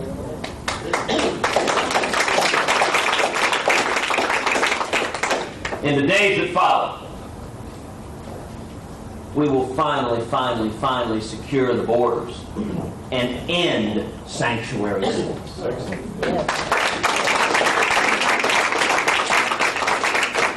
And we will pass case law. Yes. You know, this next week, the Senate is going to take up legislation to do exactly that. It's legislation that I have offered working hand in hand with Iowa's own Chuck Grassley. This legislation does two things. Number one, it ends federal money for any sanctuary city. If you have a local Democratic mayor, a local city council that says, we're going to defy the federal immigration laws, we're going to refuse to hand over violent, criminal, illegal aliens, then the federal government is going to say, fine, then we're going to stop writing you checks and giving you federal taxpayer money. The second element of this bill is Kate's Law, which I introduced in the Senate, named after Kate Steinle. We all remember that horrific instance of that beautiful young woman murdered by a criminal illegal alien who kept coming in and in and in and in. San Francisco welcomes violent criminals like Kate Steinle's murderer. They are proudly a sanctuary city. And case law provides that if you're an illegal immigrant who's come here illegally with an aggravated felony, that you'll have a minimum 5-year prison sentence. Now, we're going to take it up next week. We're going to vote on it. It's going to be very interesting. I think you're going to see Democrats line up in a party line vote to try to stop this. It does. I don't know the bill number, but it has a bill number, and it's scheduled for the vote first thing next week, but I don't remember the bill number here. But it's the first vote coming back. But it'll be very interesting for Democrats, because a lot of Democrats pretend that they want to secure the borders. They pretend that they oppose illegal immigration. Sometimes reporters say, well, gosh, you know, why would a Democrat oppose this? Because they support illegal immigration. It ain't complicated. Back to 2017. In the days that follow. Among other things, that means we will protect every serviceman and woman's Second Amendment right to keep and bear arms and protect themselves.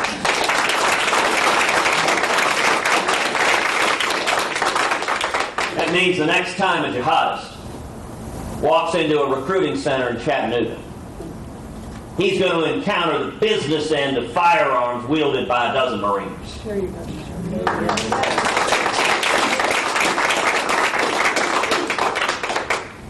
In the days that follow, we will take on the EPA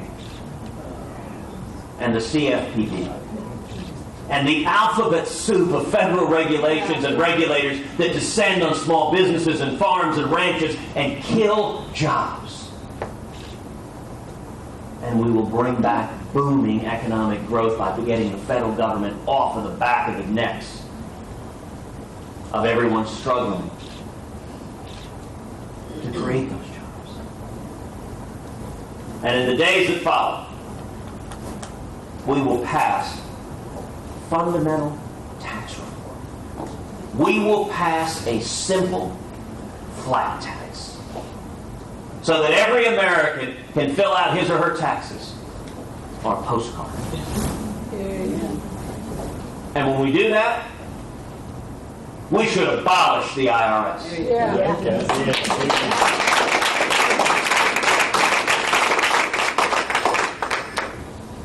You know, to our friends in the media, I say that somewhat tongue-in-cheek. The following. There are 90,000 employees of the IRS. We need to padlock the building and put all 90,000 on our southern border.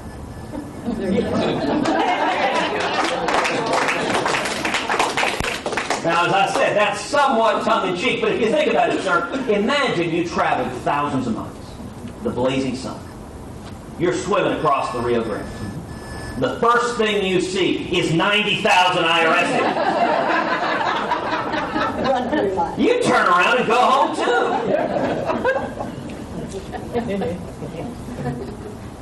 Now, some of y'all might be thinking, all of this makes sense to me. Basic common sense. Live within your means. Don't bankrupt our kids and grandkids. Follow the Constitution. But can it be done? Can we do it? You know, Scripture tells us there's nothing new under the sun. I think where we are today is very, very much like the late 1970s. I think the parallels are uncanny. The same failed economic policies. The same misery, stagnation, and malaise. The same feckless and naive foreign policy. In fact, the exact same countries, Russia and Iran, openly laughing at and mocking the President of the United States. Now, why is it that analogy gives me so much hope and optimism? That's exactly right. We know how that story ended.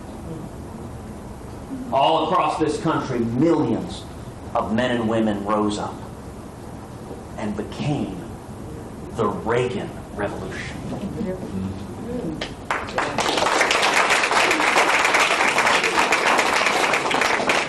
And it didn't come from Washington. Washington despised Ronald Reagan. By the way, if you see a candidate who Washington embraces, run and hide. It came from the American people and turned this country around. We went from stagnation to booming growth, to millions lifted out of poverty into prosperity in the American dream.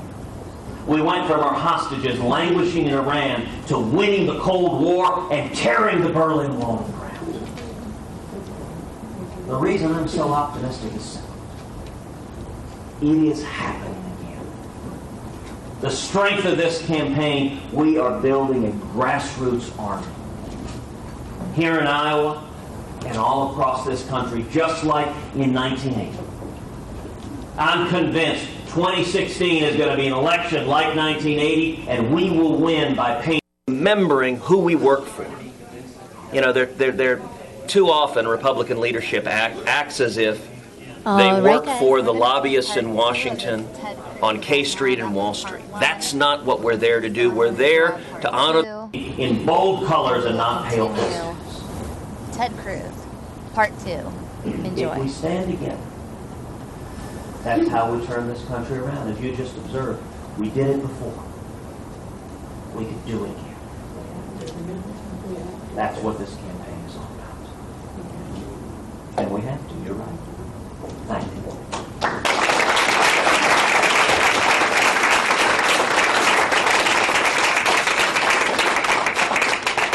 And now I'm happy to answer or dodge any question you like. Yes, ma'am. Yeah, I like what you're saying, and I'm a very big admirer of Ronald Reagan. I lived through that time period. I was a very young adult at the time. How will you bring people together the way Ronald Reagan did? He was a master at that. You know, it is a great question. The question was, how do we bring people together the way Reagan did? He was a master at that. You know, if you look at how Reagan approached issues, he stood for principle. You knew where he stood. But he was never nasty or personal or bitter or divisive. He would appeal to our better angels. He would speak and bring us together. You know, you look at a lot of Republicans today, they do it almost exactly the opposite. They don't stand for principle. They give in on principle over and over and over again. But at the same time, they use bitter and nasty and divisive rhetoric. Tone matters. Language matters. And so one of the things we are trying to do in this campaign, one of the things you may have noticed, when other candidates choose to throw rocks, when other candidates choose to go into the gutter and get personal and get nasty, I have not and I will not respond in kind. I don't think people care one bit about a bunch of politicians bickering like school children in Washington. That's right. What folks care about is real solutions to the challenges in our lives. What folks care about is the future for our kids and our grandkids. And so that's where my focus stays, and that's what Reagan did over and over and over again, is he remembered who he was working for. And you look at, you know, one of the things Reagan understood, this country, who we are. This country is and remains a fundamentally center-right country. The values that bring us together, we're a country built on Judeo-Christian values. Yes, we are. And what Reagan understood is there's a power to speaking truth. That the truth has power and it brings people together. It unifies people. You know, let's take an issue like religious liberty. Religious liberty has been a lifelong passion of mine. A little over a month ago, we did a rally here in Iowa for religious liberty. Had over 2,500 people come out. It was an incredible evening. Telling the story of 9 heroes. You know, the media belittles threats to religious liberty. They say it doesn't matter. It's not real. So we had 9 real people stand up and tell their stories. Now, most political events, the candidates front and center, I very deliberately said, I want to receive. I want the story to be them telling their stories. And they were regular people. A baker, a t-shirt maker, a florist, a soldier, a fireman. 2,500 people came out. And an issue like religious liberty is something that cuts across. How do you bring us together? Religious liberty cuts across racial lines, it cuts across ethnic lines, it cuts across socioeconomic lines. These are our core values. The way we bring people together is we remind them of the truth of the free market principles and of the constitutional liberties that made America great. That's what our campaign's working to do every day. And when it comes from the people, it also has the power to energize and motivate people and bring them together. Yes? I'd just kind of like to get back to what I consider a forgotten topic, and that would be our national debt. Yes. And with the CNBC debate coming up, I thought it'd be a good time to bring that up. Now, the typical response is we don't want to put all this debt and stuff on the back of our children or grandchildren. However, I have an additional viewpoint, and that is with all this debt that's being issued, we literally put more dollars out into the economy. And when you increase that supply, you devalue the dollar, therefore losing its purchasing power. Therefore, you don't need more dollars to purchase stuff like in the commodity market, which eventually flows through to the grocery store. Sure. And that affects the middle class more than anybody else. So I just wanted to run that by you to help you maybe make a connection with the middle class, because that's pretty much what's been going on for the past 10 years. Listen, you are absolutely right when it comes to the debt and when it comes to both debasing the currency on both fronts. You know, on the debt, I'm reminded of a few years ago, back in 2012, I was speaking at the Republican National Convention down in Tampa. And I talked about the national debt there. I talked about our little girls, Caroline and Catherine. And that night I went home, or went back to the hotel. It was really late at night. I began looking at Twitter with my wife, Heidi. And the comedian, Paula Poundstone, apparently was watching the convention that night. I guess she didn't have anything better to do. And she sent a tweet. She said, Ted Cruz just said, when his daughter was born, the national debt was $10 trillion. Now it's $16 trillion. What the heck did she do? Which Heidi and I laughed very, very hard. You know, our daughter Caroline, she's now 7. In her life, the national debt has now grown from $10 trillion to over $18 trillion. It's fundamentally immoral what we're doing. And when you talk about the money supply, you look at the Fed. I'm one of the original co-sponsors of Ron Paul's Audit the Fed. I am deeply concerned about QE1 and 2 and 3 and infinity. I mean, we are engaged in a monetary experiment the likes of which the world has never seen, inflating our currency and debasing the soundness of the dollar. And what you noted is exactly right. It is an invidious tax on working men and women. Number one, it hammers seniors. Devalues your savings that you've spent a lifetime earning. When you undermine the currency, the savings of seniors is weakened substantially.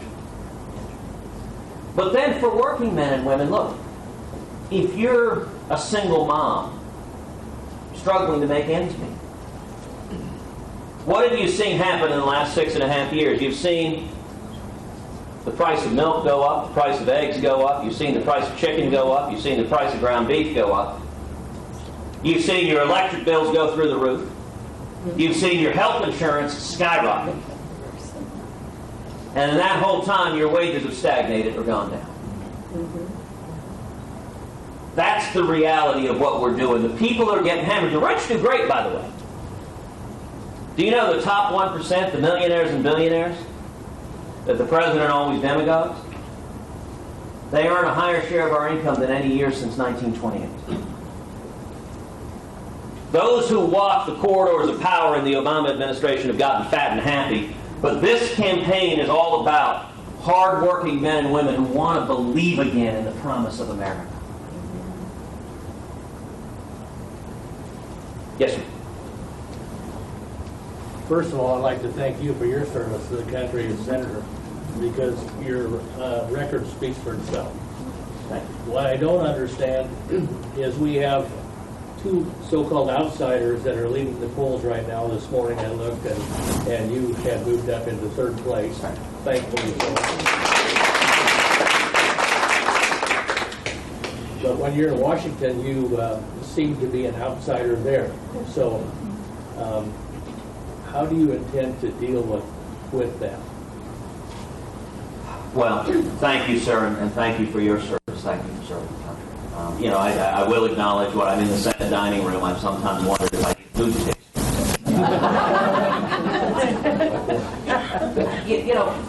If you look at this race, you made reference to Donald Trump and Ben Carson. Both Donald and Ben, I like, I respect, I'm glad they're running. And I think most elections come down to the underlying narrative. What is the story? What is the choice people are facing?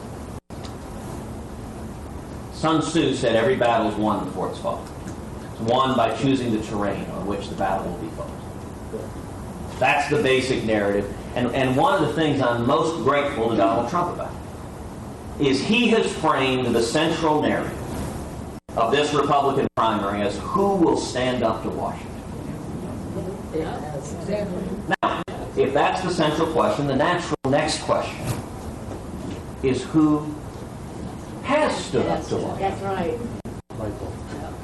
And I got to tell you, I cannot think of a better question to decide this primary than that question right there. Right. Because there is a marked difference between my record and that of the record of everyone else on that stage. Mm-hmm. Back in 2013, when millions of conservatives were rising up to stop Obama, I was proud to lead that fight. If you look at the other 10 candidates on the stage, there's a natural question that comes up. Where were they? That's right. Any one of them could have come and led. Not one of them was anywhere to be found. If you look back to 2014, when millions of conservatives were rising up against President Obama's illegal executive amnesty, once again, I was proud to lead that fight. And I asked the very same question. You look to those other 10 candidates. Where were they? None of them were anywhere to be found. But you don't have to go back to 2013 or 2014. You can go back to 2 weeks ago. In that debate stage in California, every one of those candidates just about looked in the TV camera and said, we should stop taxpayer funding for Planned Parenthood. Well, that's really nice. Yeah. 2 weeks ago, we had an epic, dragged-down battle in Washington on exactly that issue. Millions of conservatives rose up to say, stop funding Planned Parenthood. Once again, I was proud to lead that fight. And once again is the simple question of the other 10 candidates. Where were they? Can you imagine how different that would have played out if all 11 Republican presidential candidates descended on the Capitol, spoke in union, and said, Mitch McConnell and John Boehner, stop sending $500 million of taxpayer money to Planned Parenthood? And so at the end of the day, I'm very optimistic about where this race is, because if the central question is who will stand up to Washington, I'll tell you something you can take to the bank. If you ain't never stood up to Washington at any time in your life, you're not going to suddenly discover the courage to do so if you happen to land at 1600 Pennsylvania Avenue. Scripture tells us you shall know them by their fruits. And so, the course of a campaign is a conversation. I like how this conversation is framed. And then the strength of this campaign is from the grassroots. We are working, we've rolled out now. We have county chairmen in all 99 of the counties in the state of Iowa. We're the only candidate in either party that has a campaign chairman in every county in all 4 of the first 4 states, Iowa, New Hampshire, South Carolina, Nevada, with county chairman in every single county in all 4 states.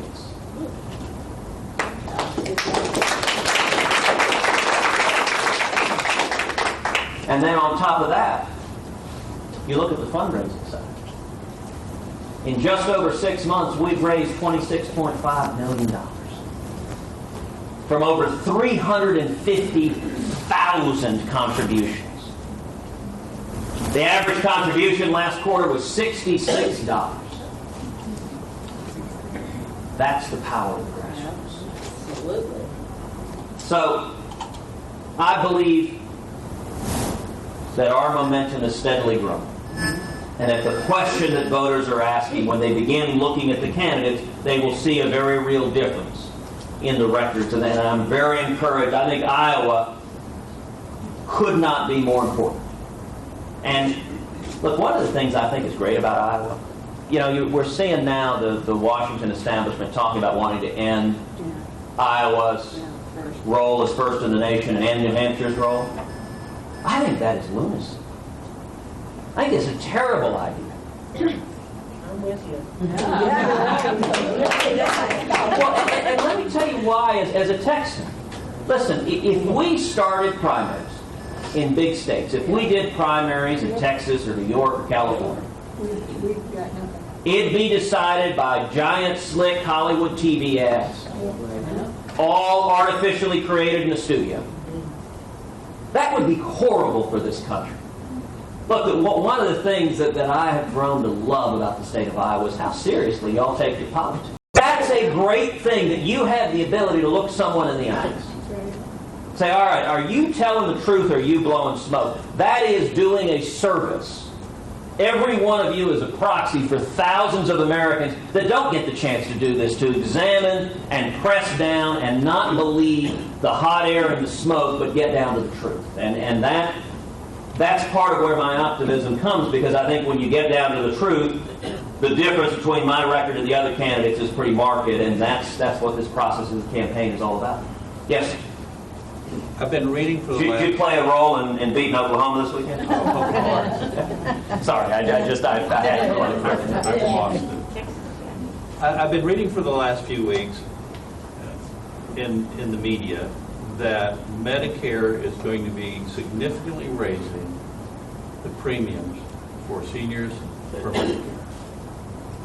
And I have not read anywhere in those things where it puts the reason for that back to where it belongs, which is the theft of all the money out of Medicare by Obamacare. Help. Listen, you are exactly right. And if you look at Obamacare, you know, 6 years ago, reasonable minds perhaps could have differed on whether Obamacare might work. Today, looking at the disaster that it has caused, I think it is the essence of reasonableness and moderation to say this thing isn't working, let's repeal it and start it. What has Obamacare brought? As you rightly noted, Obamacare was paid for by a massive raid on Medicare. The Democrats said, oh, look at all this money for seniors, let's take it and spend it. But we paid for it out of our Medicare. You're exactly right. We paid taxes specifically for Medicaid. You are exactly right. And the Democrats just saw that as a pot of money they could raise. And you look at what Obamacare has done. Millions of Americans have lost their jobs, have been forced into part-time work, have lost their health insurance, have lost their doctors, have seen their premiums skyrocket. You know, if you go back into a way back time machine, it's worth remembering what Obama says. We all remember his promise, if you like your doctor, you can keep your doctor. You know, I have to say, when 6 million people had their health insurance canceled, the New York Times very helpfully explained, Obama misspoke. He misspoke 28 times, looking in the TV camera, repeating word for word a statement that he knew was categorically false. Now, when the New York Times says misspoke, I'm reminded of a line from my favorite movie, The Princess Bride. You keep on using that word. I do not think it means what you think it means.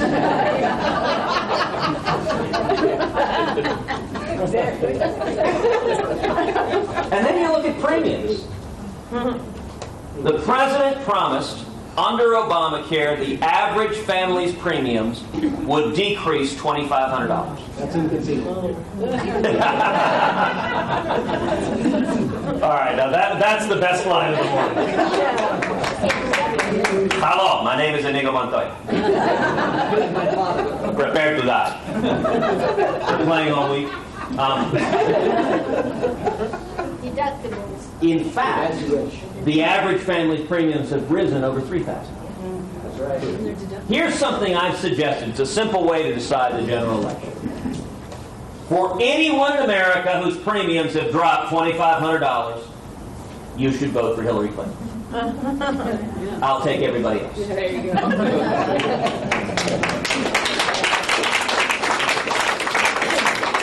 And I'll point out, we've never had an election decided 100-0. That would do an awful lot for this lady's questions. How do you bring people together? That question would bring a whole lot of people together. Yes, sir. I've heard you speak strongly in favor of the 10th Amendment, and I'm a strong believer in that. But here's the problem. For example, would you support legislation that would get the federal government out of most of the gun regulations, most of the regulations of the drug industry, and most difficult area of all, most of the federal regulations that help support economies like in Iowa or, oil industry, or, we all have our own little niche that we use the federal regulations to force money into our state. The 10th Amendment says the federal government should be doing that. Are you really going to be able to stand up to that? So let me answer it with a different movie quote.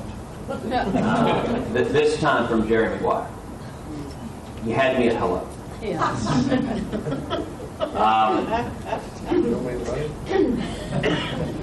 That's another very good one. Look, when it comes to the 10th Amendment, let me talk principle for a second and then go down to specifics. Okay.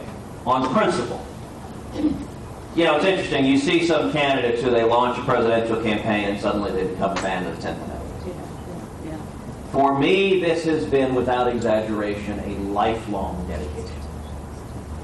Going back to when I was in high school, and I joined a group called the Constitutional Corroborators, where we spent hundreds of hours studying the Constitution, reading the Federalist Papers and the Anti-Federalist Papers. Also studying free market economics, reading Milton Friedman and von Mises and Hayek and Bastiat. And we memorized a shortened mnemonic version of the Constitution. And then we toured the state of Texas. And we'd go to, say, your Rotary Club. You'd be sitting there having lunch.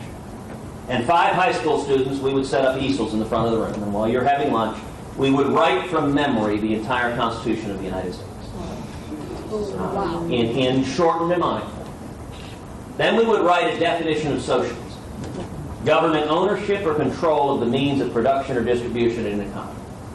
Under the principle, if you don't know what it is, you can't identify it when you have it. And then we would write a quote from Thomas Jefferson. If a nation expects to be ignorant and free, it expects what never was and never will be.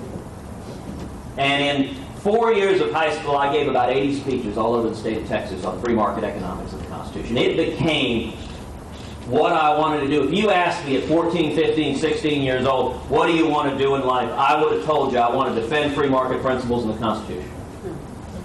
I was kind of a weird kid.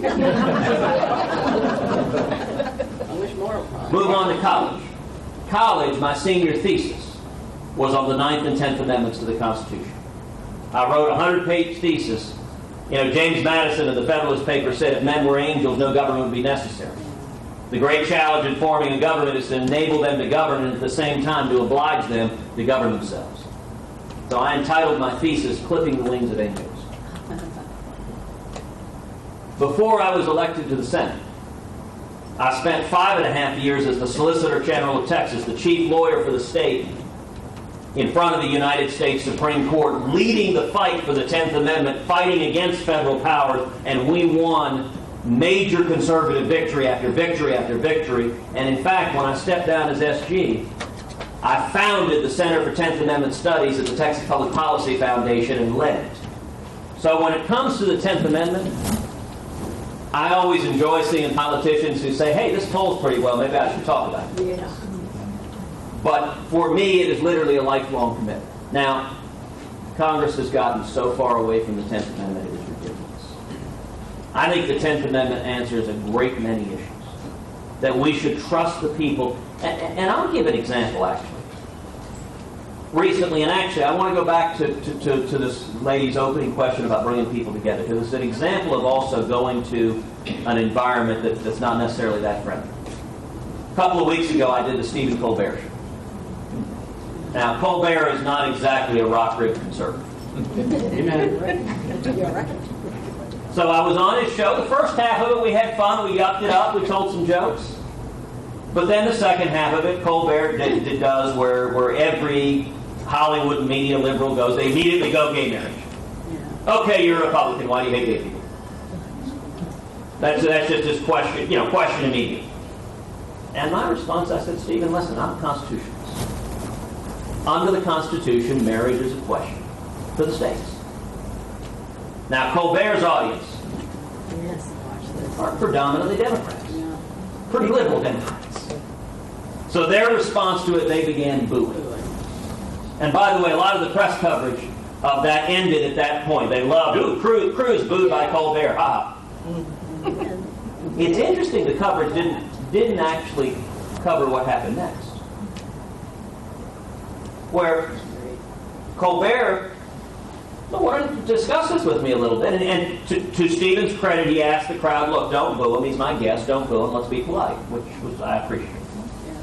But then Colbert comes back and he says, well, but marriage is found nowhere in the Constitution. And I looked at him and laughed. I said, Stephen, exactly. And if it's not in the Constitution under the 10th Amendment, it is a question for the states. And then I turned to the audience and I said, listen, why on earth would you want every contested public policy issue decided by 5 unelected lawyers in Washington, D.C., decreeing their answer? If you care about an issue, go convince your fellow citizens. There are 320 million Americans. Go convince your fellow citizens. Win at the ballot box. That's called democracy. And what was interesting is the crowd burst into applause, and the applause was markedly louder than the boos. And it's a good example of a bunch of folks predominantly on the left who had probably never heard the other side of that argument. Because a lot of people are afraid to go into that environment, who, when they've heard the truth, that resonates. And I think the 10th Amendment is a powerful argument for bringing people together and for leaving. Look, you would expect the people of Iowa to resolve issues differently than the people of California, in a whole lot of ways. That's perfectly good and healthy. That's the beauty of federalism. You don't need one solution jammed down on everyone. Supreme Court Justice Louis Brandeis referred to the 10th Amendment and federalism as creating laboratories of democracy. You mentioned drug laws was one of the examples. Drugs, guns, and oil and ethanol. Yeah. All right. So let's do them. Listen, on drugs, for example, marijuana legalization. Now, personally, I don't support legalizing marijuana. If it were on the ballot, I'd vote no. But I also think under the Constitution, that's a question for the states. And if an individual state wants to do that, I think they have the constitutional authority to do so. And, one of the virtues of that, you take something like marijuana legalization, we've debated that as an abstract theory for a long time. Well, a couple of states, Colorado, Washington State, they've gone down the road and done it. We don't have to debate it in theory. We can now see what happens in Colorado and Washington. If we see teen drug use going through the roof, if we see crime rates going through the roof, if we see all sorts of problems and health problems flowing from it, you better believe other states will be a lot less eager to go down that road. That's part of the laboratories of democracy operating. One of the problems with Obamacare. It's a one-size-fits-all solution on the whole country. Listen, if an individual state wants to create socialized medicine, it has the constitutional authority to do it. It's a terrible idea. I'd vote against it. But, if a state decides they want to do it, they can do it. And if people who want socialized medicine, they can move there. And if people actually want jobs, they can move out. But that's what federalism allows, is it lets people vote with your feet. And so, you talked about on guns. Listen, there has been no stronger advocate of the Second Amendment, of getting the federal government out of the business of restricting our gun rights. I have fought for the Second Amendment for decades. And there's a reason, for example, Gun Owners of America has endorsed me in the presidential race. Now look, gun owners of America,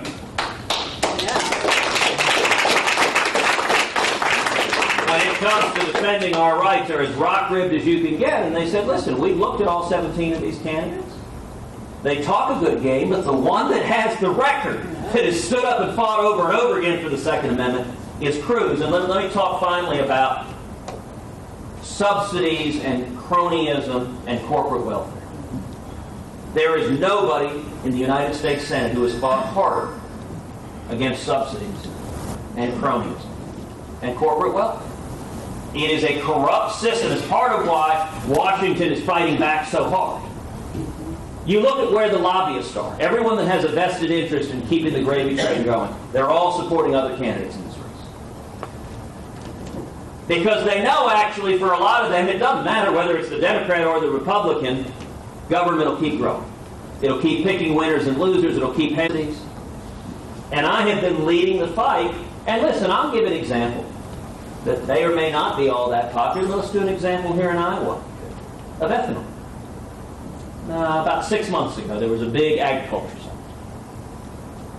Had about 1,000 people come out to that. Just about every Republican candidate came to that. They were all asked about the ethanol mandate.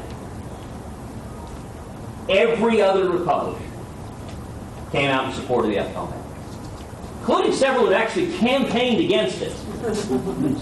When they stood on that debate stage, they did a 180-degree backflip and boom, we're for it. Except me. And when I was asked that, I said, listen, I support ethanol. I support biofuels. When it comes to energy, I think we should pursue all of the above. God has blessed this nation with abundant resources. Ethanol is a serious competitive product in the marketplace. It can compete in the marketplace. But we don't need government picking winners and losers.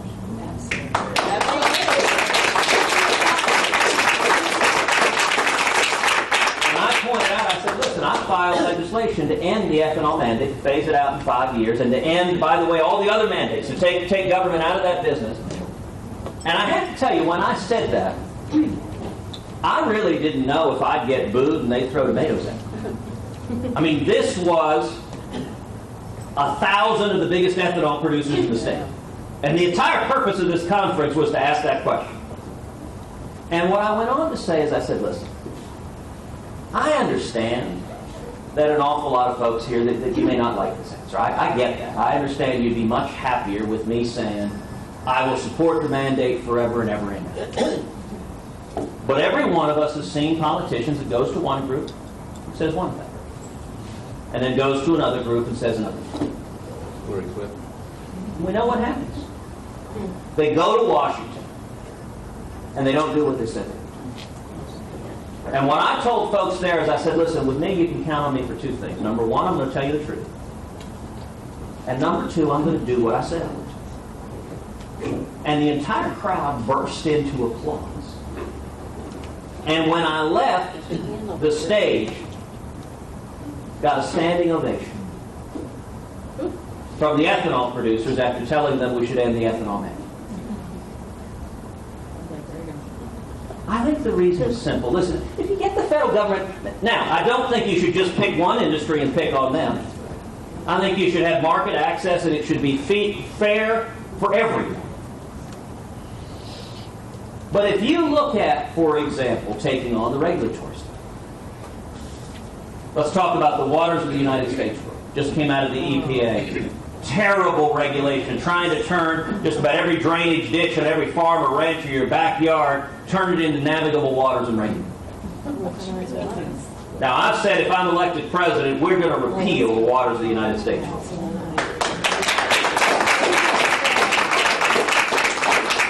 And one of the points that I made at that Ag Summit, I said, listen, all the other Republicans, they'll say the same thing. They'll all tell you they will be against regulations. That's what you say when you're running as a Republican. That's what Republicans say. Here's the reality. When Democrats are in office, regulations grow exponentially.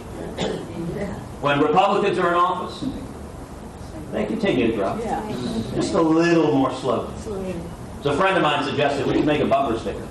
Republicans. All right, guys, we're going to interrupt your programming because we have some breaking news, and this video is pretty crazy. It's really unfortunate. A fatal accident Gonna get you some information. Kinsey Schofield joining us as well, guys. This is in Chandler, Alma School in Warner. It is god awful. Look at that. I know. That's really, horrible. really bad crash. And we typically don't see crashes like this. No, not at all. But look at that red car. I know. It's Absolutely horrible. destroyed. It's 3 vehicles involved. It looks like that big rig, the red car, and then the white car. And we're uncertain as to whether they've recovered the body, but it's are Or multiple hearing that bodies. yeah, multiple bodies, but we are hearing that it is a fatal crash, and it does look like investigators are currently taking a look at the car that looks to have the most damage to it, which is that red vehicle. I feel like there's been crashes at this intersection before that we've covered. It seems Alma School and Warner sounds so familiar to me in terms of crashes that we've covered. I did just hear from one of our producers that they're going to try to get us a phoner, unaware of who with or if we'll actually get it, but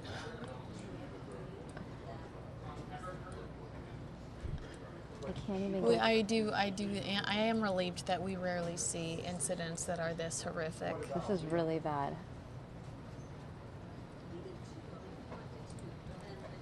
And I think Chandler seems to be a very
And we are having some technical difficulties, so give me 2 seconds. I'm loading up my computer right now.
All right, Kinsey here, and I am currently talking to Keith Welch, Chandler Fire Department Chief. I was wondering if you could give us an update on our current visuals. We're looking at a horrible car crash. It looks like it's on Warner. Can you tell us what the status is? Okay, right now, the crews got on scene rather quickly, and quickly ascertained that the patient was clearly injured. They did an assessment of the patient, and they called the patient on scene. At that time, we went into a mode to try to extricate the patient from the vehicle. Right now, we're working with PD to investigate the crash. We are leaving the patient in place until that can be completed, and then they will be transported off. All right, and when we look at visuals like this, we can't help but think and wonder who's at fault here. Is that even on your mind yet, or are you more concerned with getting everyone to safety and getting everybody the medical attention they need? Absolutely. When we get on scene, we take an assessment of the vehicles and obviously the patients, and we give each of our most critical patients. That's how we do a triage report. A triage report, for this obviously was the patient in the smaller vehicle that was struck by the semi. But there are also other patients on the scene, whether it be the semi driver, whether it be any passengers or any bystanders. So we have a whole thing. One, we take care of the most critically first, and then we work our way back from there. But we had PD on scene, we had our crisis response team on scene, which are trained social workers to help with anybody else that may be on scene. And how many? I see police officers. I believe they're police officers. I believe I see fire department. How many individuals do you typically have respond to something like this? Is it all hands on deck, or do you send a specific number based on how horrible the accident looks? Right. Well, speaking from the fire side, depending on how many patients we have, depends on how much a resource we have, or depending on the situation. So here we did respond, a couple ladder trucks and a couple engines, and primarily that was to assess the car and develop a plan to extricate the patient potentially out of the car. And there's a heavy amount of damage in the way that the car is situated with the semi. The ladder trucks carry specific tools to be able to pull, number one, the roof off, pull doors off, slide the car away from the truck. But two, PD has a group of people, too, that come out that are trained specially to come out and handle accident scenes like this, to take measurements, and start the investigative process.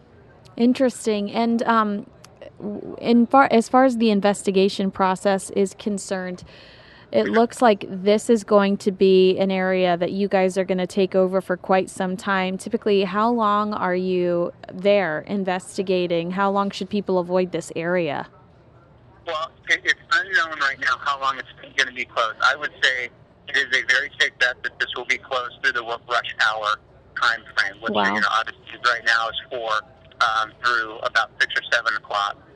They're going to take their time. They're going to go through a process, but it's going to be closed at least for the next few hours and potentially even longer.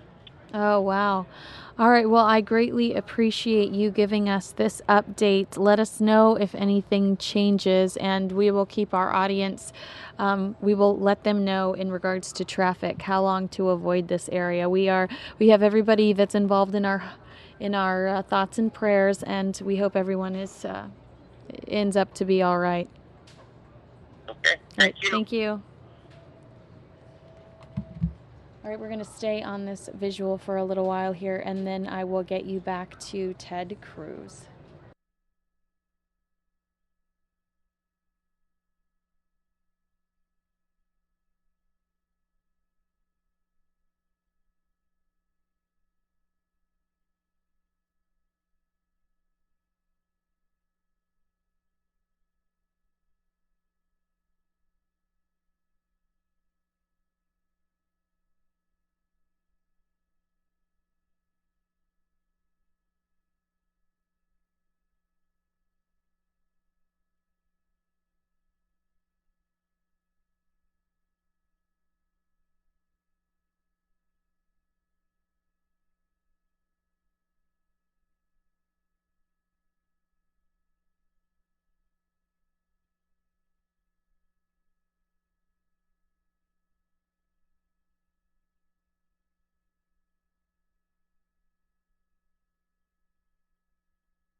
right, checking out the Chandler Police Department's Twitter feed. I see tweets from them in regards to this incident. They say that the Chandler Police Department is working on a serious accident at Alma School in Warner, just east. They ask you to avoid the area. They have shut down these streets.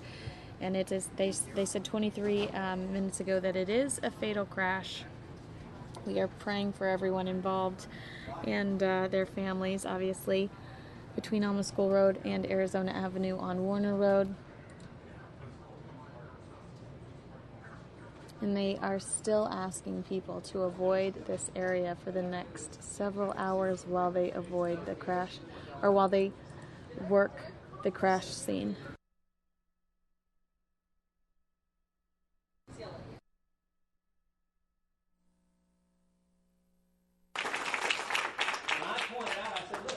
Legislation to end the ethanol mandate, to phase it out in 5 years, and to end, by the way, all the other mandates, to take government out of that business.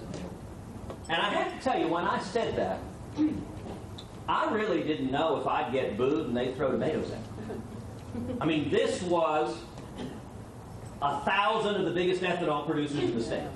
And the entire purpose of this conference was to ask that question. And what I went on to say is, I said, listen, I understand that an awful lot of folks here that you may not like this answer. I get that. I understand you'd be much happier with me saying, I will support the mandate forever and ever and ever.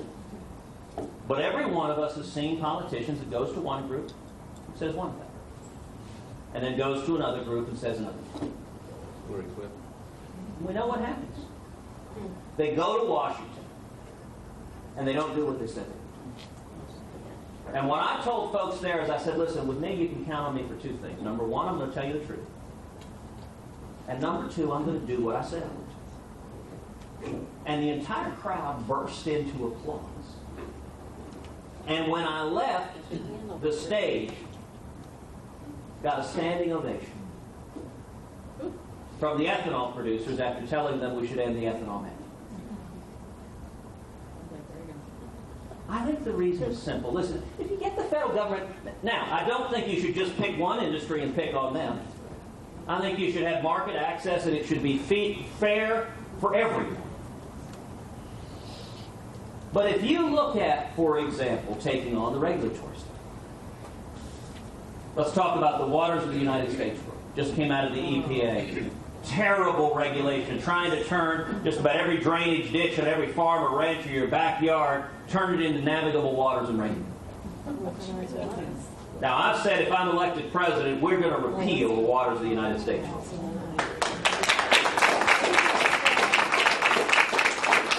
And one of the points that I made at that Ag Summit, I said, listen, all the other Republicans, they'll say the same thing. They'll all tell you they will be against regulations. That's what you say when you're running as a Republican. That's what Republicans say. Here's the reality. When Democrats are in office, regulations grow exponentially. When Republicans are in office, they continue to grow. Just a little more slowly. So a friend of mine suggested we should make a bumper sticker. Republicans, we waste less.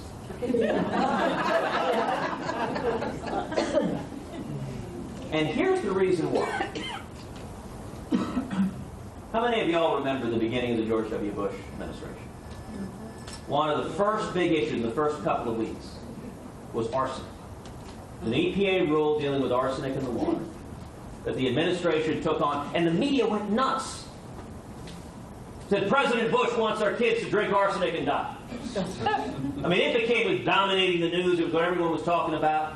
And you notice what happened? The administration backed off and said, ooh, when we do this, we pay a price. The media beats up on us. The Democrats beat up on us. Republicans beat up on us.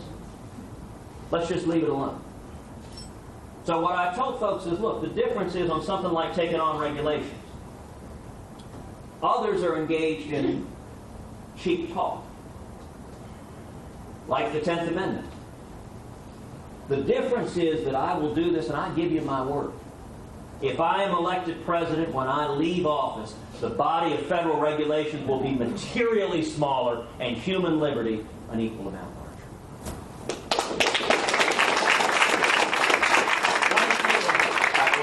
Last question. Yes, ma'am. I would like to know your thoughts thoughts on global warming and why the government is trying to weaponize it against us? What's their end game? Okay, great question. The question was, what are my thoughts on global warming and why the government is trying to weaponize it against us? What is their end game? I'll actually point to, I would encourage you, when you get home today, to go online and Google my name and Sierra Club. So last week, I chaired a hearing in the Senate Judiciary Committee on overregulation and how it hurts minorities. How the people who are hurt the most by overregulation are people who are struggling and trying to climb the economic ladder and achieve the American dream. One of the people who testified was the president of the Sierra Club. And he and I, let's just say we had a vigorous exchange. So I would encourage you to watch it, and you asked who won. I would just say I would encourage you to come to your own verdict. I'll point out, so his testimony, he said, when it comes to global warming, the debate should be over. There should be no debate. So I began my questioning by saying, is that a typical practice for the Sierra Club to declare certain areas of science off limits that you cannot question, you cannot debate, you cannot look to facts or evidence or data? He didn't really have much of an answer.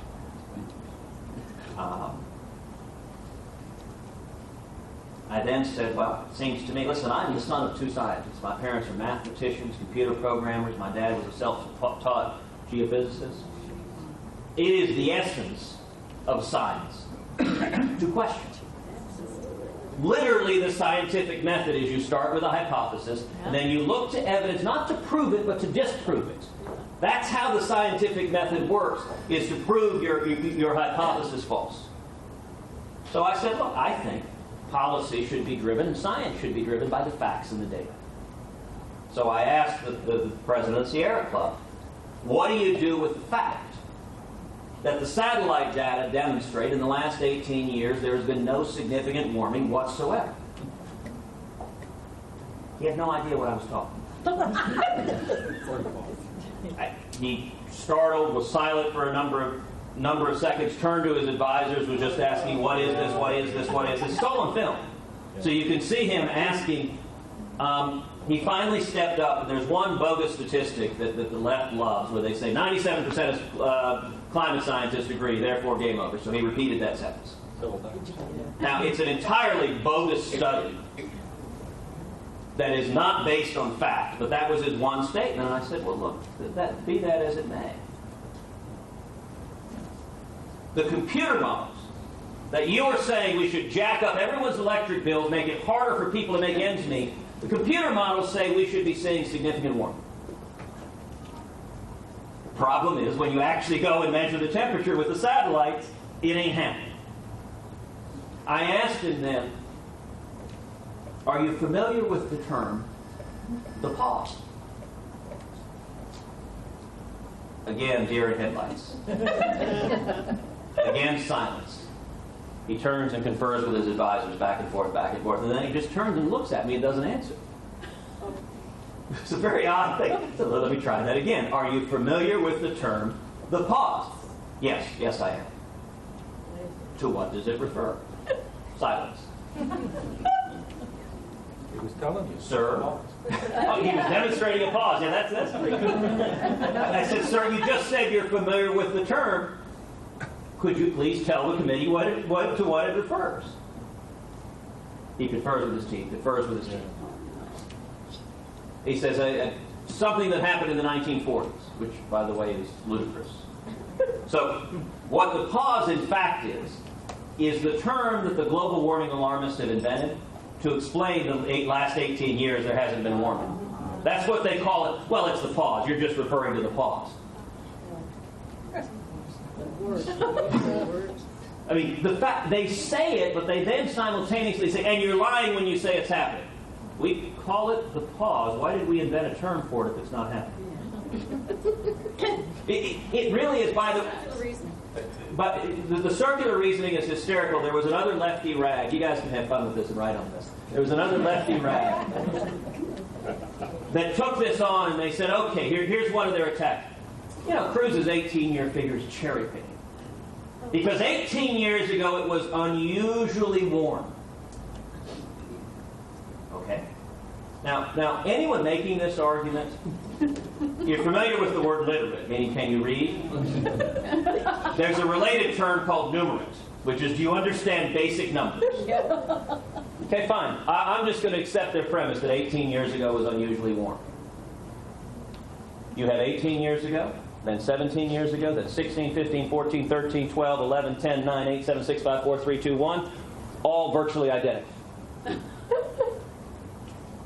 Okay, if you don't like picking 18 years ago, all right, for 17 years it hasn't warmed. For 16 years it hasn't warmed. For 15 years it hasn't warmed. Your problem is it ain't happening. That's what the satellites show. President of Sierra Club had no idea. It was by the end of it, the ranking member, the Democrat, jumped in and said, well, listen, I'm sure if we have a hearing on this topic, the president of the Sierra Club will be prepared to testify about it, and we'll know what he's talking about.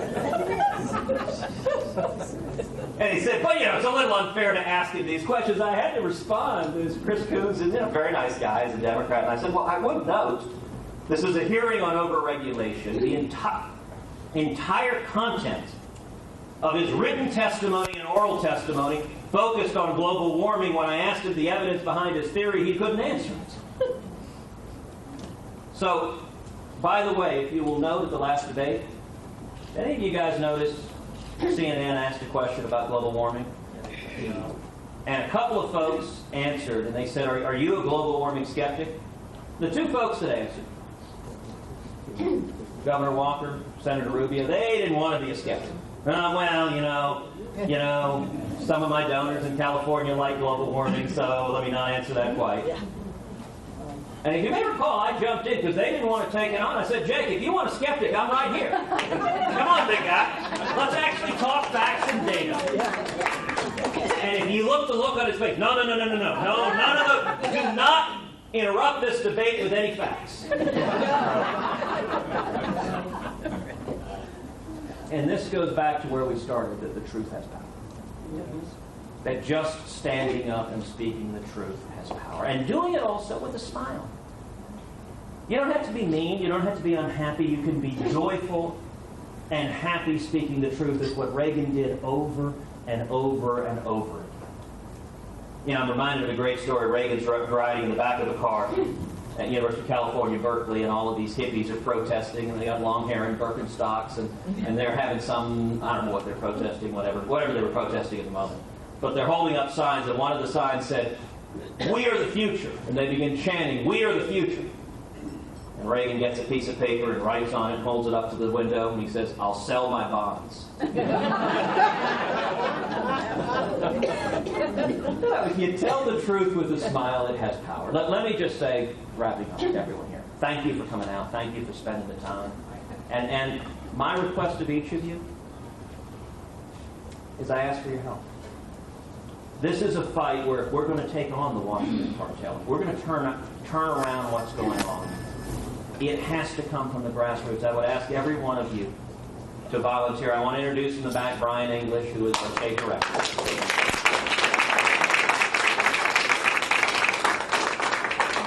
Brian was a pastor before he came to politics. He's leading an incredible team, and we're building a grassroots army. I would ask every one of you to sign up and volunteer.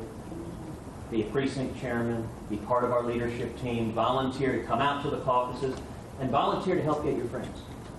I mean, Iowa is a state where the most important representative of each of your friends is each of you saying, this matters. And we ask for your help, and I promise you, if and when we win this, I'm going to do exactly what I promised I would do. The stakes are too high to do otherwise. And I'm grateful for all of your time. Thank you.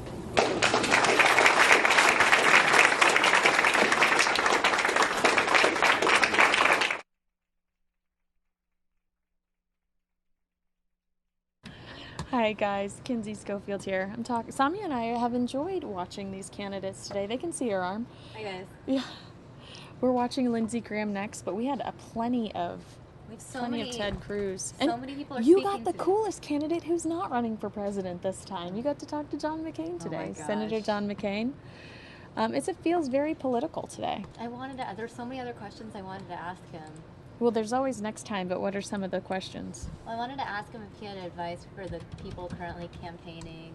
Oh, that's a good one. I wanted him to Did you want to ask talk about Trump. Did you want to say, do you regret Sarah Palin? That I really did. I wanted to ask him actually whose decision was that. Wow, do you think he'd go there? I don't think so, but I really wanted to. She did shake things up though, because I think that there was no excitement about him. It was just kind of expected. Hey. No. I mean, like he was expected to run. Right, and there was all this buzz behind Barack Obama. Yeah, and Barack Obama is just, so there's a glow about Barack Obama and a charisma and swag, yes. And then with McCain, we knew him. We were so familiar with him. So the addition to a new character like Sarah Palin completely turned the election upside down. Right. And then you got to know her a little bit more, and there was a lot of criticism. But there was this electricity for the first time with his campaign. There was just like fresh blood, and it felt exciting for a little while. Right, it gives people something to talk about. Mm-hmm. We're talking about it now, 7 years later. Lipstick on a pig, is that what the quote was? Or a bulldog? She had all these isms. Oh, she had a lot of things. Like you can see Russia from like her You can backyard. see Russia from my house. I don't know if she actually said that, or did she say that, or I did think it came from SNL just say that? I feel like she said something like Russia's our neighbor, because technically Alaska does go all, like those little small Alaskan islands do go pretty close to Russia if you're going to break it down. But. Yeah. Well, the highlight. We've hit our peak for the day. Oh, John McCain? Yeah. Yeah, he was very nice. You got Trump and McCain in one day. Yeah, Trump this morning, McCain this afternoon. And McCain was crazy because it was just so unexpected. Like, we didn't really know we were having him until like 15 minutes before the show started. So that was like... It's like waking up and finding out that it's being so excited for Christmas, and waking up forgetting that it's Christmas. And there's presents under the tree, but it's like John McCain. John McCain was my Christmas gift, really. It's Columbus Day. It's my Columbus Day gift. Your Columbus Day gift. Well, we have Lindsey Graham for you now. He's in New Hampshire at the No Labels event. And this is really an event that promotes no labels. They want people to think and to make their decisions based on people's policies versus their party. Bernie Sanders was at this event earlier today, as well as Trump, which I never thought you'd see Bernie Sanders and Trump in the same room until a major... Well, you know what, though? Bernie Sanders did appear via satellite. Ah. So he wasn't actually in the room, but there were a lot of Bernie supporters in the crowd. I feel like a lot of them were more Bernie-leaning than Trump-leaning. Oh, I bet. Oh, yeah. There were some feisty people asking questions. Let's leave it at that. Well, we're going to head over to Lindsey Graham now so you can get your Lindsey Graham fix after your Ted Cruz fix. Thanks so much for hanging out with us, Samya. No problem. And go Lindsey Graham. Here we go. Life at its best is a series of trade-offs. Hey, Paul. So the bottom line is, here's what the next president needs to do, ever who he or she may be. They need to get us in a room in Washington, come to the White House, have a drink, maybe more than one. Get everybody liquored up and solve problems. So this is what Reagan and O'Neill did. Campaign finance reform. You want to get money out of politics? Yeah.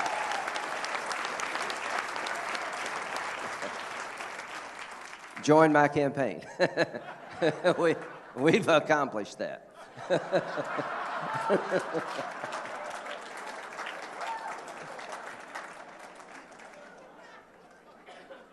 Citizens United has to be revisited because it's going to be pretty hard to solve any problem with unlimited giving by unknown people.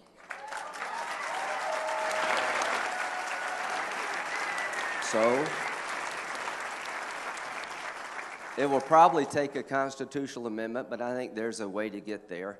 And that would be a priority for me, because if you don't get this fixed, I think the days of problem solving are behind us.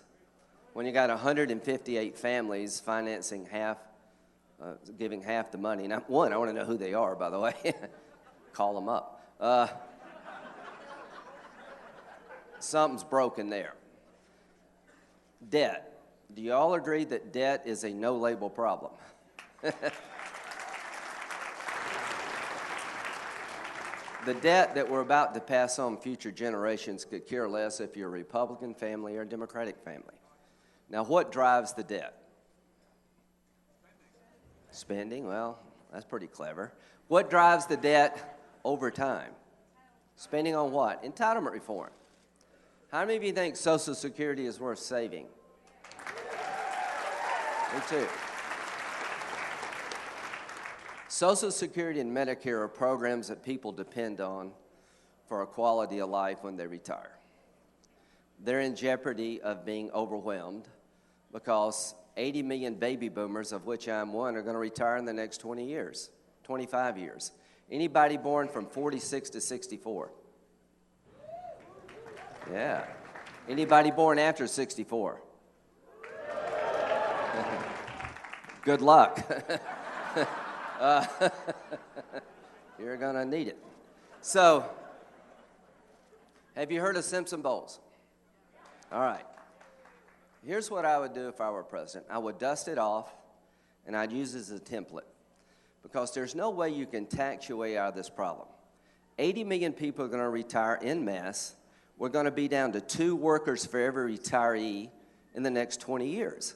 In 1950, there were 16 workers for every retiree. In 20 years, there's going to be 2.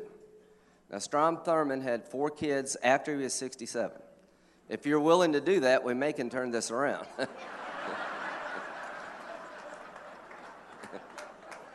If you think you can do that, you probably have a high opinion of yourself.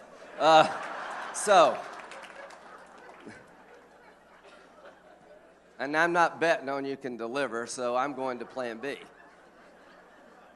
So what do? You got a lot of people wanting a Social Security check and a Medicare bills paid, and you've got 2 people paying FICA taxes and and Medicare taxes. Simpson Bowles is a great trade-off. Here's what Republicans have to do. We have to eliminate deductions in the tax code that many of us enjoy. $1.2 trillion a year given away in deductions. We're going to have to bring some of that money back into the Treasury, and we're going to have to put it on debt, and we're going to have to violate pledges that all of us have signed. Have you heard of the Grover Norquist Pledge? Now, I like Grover, and here's what Grover says. If you eliminate a deduction, let's say second home interest deduction, something that would be hard, but if you eliminated that, under the pledge, you'd have to take all the money to buy down tax rates. The problem with that is no Democrat's going to get in the room to adjust the age of retirement or means test benefits. So what Simpson Bowles requires is for a Republican to eliminate a deduction, take some of the revenue to pay down debt, and what do our Democratic friends have to do in return? We have to adjust the age of retirement because we're all living so much longer, and we have to ask people in my income level. I make $175,000 a year. I'm not saying I'm worth it, but that's what we pay ourselves. We're going to ask upper-income Americans to take smaller benefits, not draconian cuts, but some, smaller COLAs, to get the baby boomers through retirement in dignity without wiping out the country. Now, that's Simpson Bowles. So when you hear a Republican say, I won't do revenue, that means that you're not going to help the country. When you hear a Democrat say, we don't need to deal or mess with Social Security and Medicare, that means you got your head in the sand. We're $70 trillion short of the money we need over the next 75 years to pay the Medicare Social Security bills. If you took the entire wealth of the 1%, including their dogs, everything, you're 30 trillion, you're half of what you need. You're not going to grow the economy enough to close the gap. And if you eliminate the Defense Department, which is 20% of 1/3 of the budget, you don't even move the needle. So we know what to do. Let's just do it.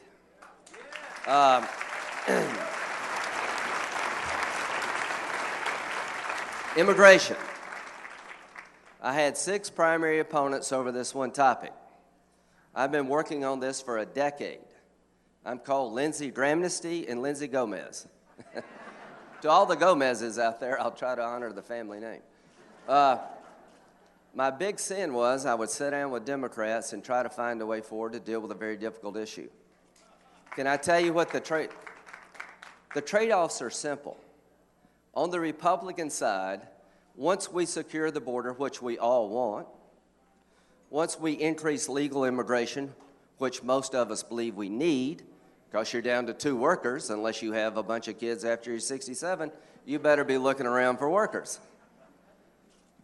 Most all of us want to control who gets a job from a national E-Verify system, but we break down at the 11 million.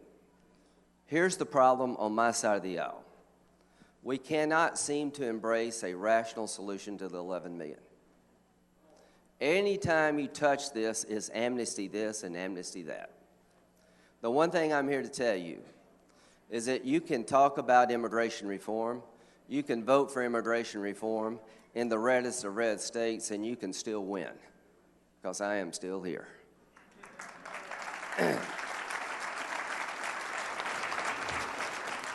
So I had 6 opponents from mildly disturbed to completely insane.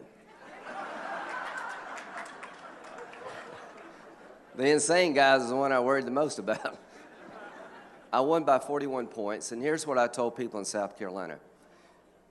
Tell me how you deport 11 million people, physically do it.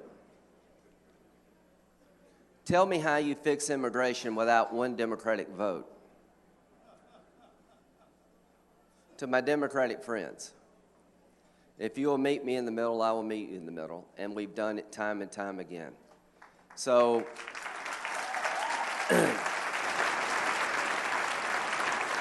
if I am President of the United States, we're not going to quit till we get this right. And my friends in the House, we have sent you 3 bills that got over 65 votes dealing with immigration comprehensively. It is time for you to up your game.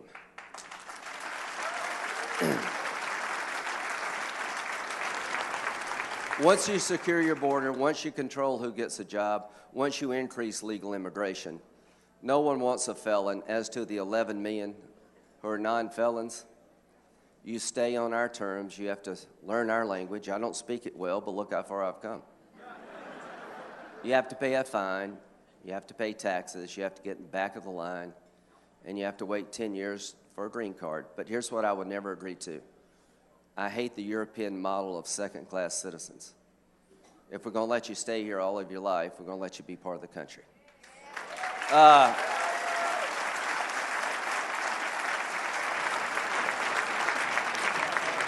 How many of you here believe climate change is real?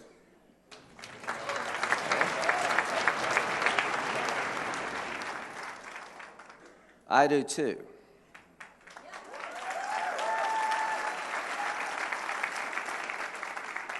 So here's the trade-off. For those of you who believe climate change is real, you're going to have to deal with a guy like me who will push a lower carbon economy over time in a business-friendly way. The great trade-off is energy producers and environmentalists in a room trying to find, over a 50-year period, a way to go to a lower carbon economy, in the meantime, responsibly exploring for fossil fuels that we own and trying to create alternative energy in every sector of the economy. It is, to me, folks, a problem needs to be solved, not a religion. So our people, to my friends on the left who are making this a religion, you're making a mistake. To my friends on the right who deny the science, tell me why. I'm not a scientist. I made a D in science. You know why? Because she'd never given an F. So, but I've been to the Antarctic. I've been to Greenland. I've been to Alaska, and I've heard from people who live in these regions how the climate is changing. And when 90% of climatologists tell you it's real, who am I to tell them they don't know what they're talking about? So the trade-off is Joe Lieberman, John Kerry, and Lindsey Graham got close, and we had the oil spill in the Gulf.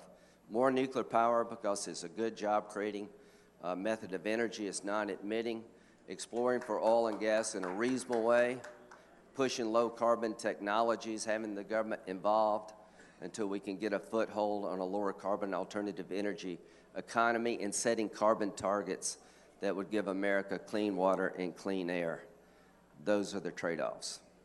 Finally, I'll take questions. There's no foreign policy element to no labels. Should they be? Let me tell you about a group who buys into no labels. Radical Islam is very much into no labels. They look out in this audience and they don't see anything different. And if you spent 2 minutes, you'd see a lot of things different in this audience in terms of liberal, conservative, moderate, libertarian, vegetarian, Baptist, Jew, you name it, we got it. They see us all the same. We're Americans. We buy into the idea of worshiping God the individual way, not the group way, or maybe not at all. We buy into electing our leaders, not having them thrust upon us. We buy into the idea that young women have value. So, here's the thought.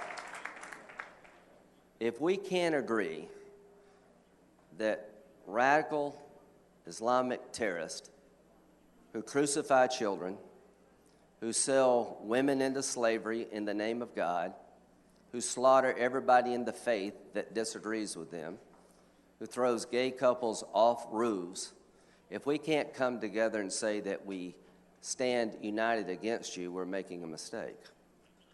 So I will tell you, ladies and gentlemen,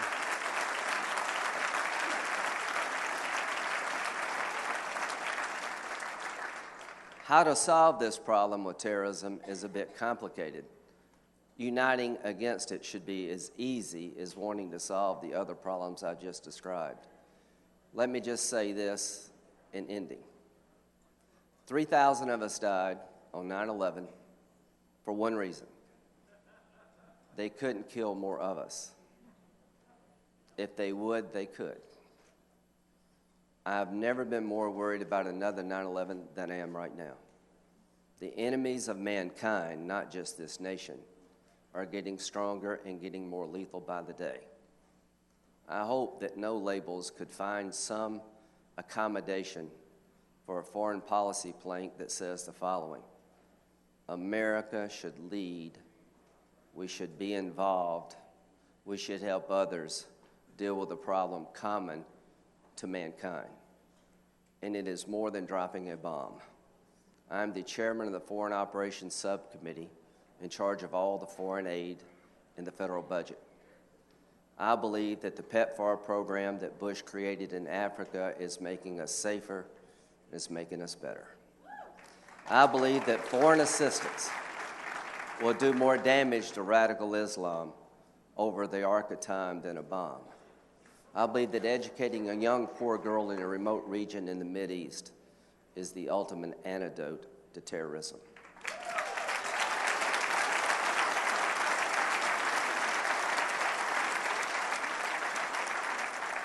I believe that America, at her best, is the hope of mankind. Let us be at our best. Thank you.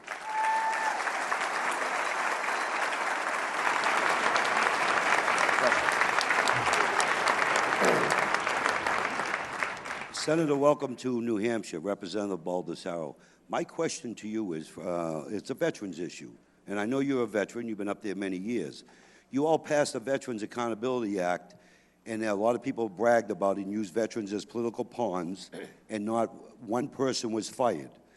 There's a bill at 1082 on the Veterans Accountability Act where only a few senators have signed on board. My question is, why have you and the Republicans and Democrats come together that have been up there for years to fix the VA system where we got veterans dying?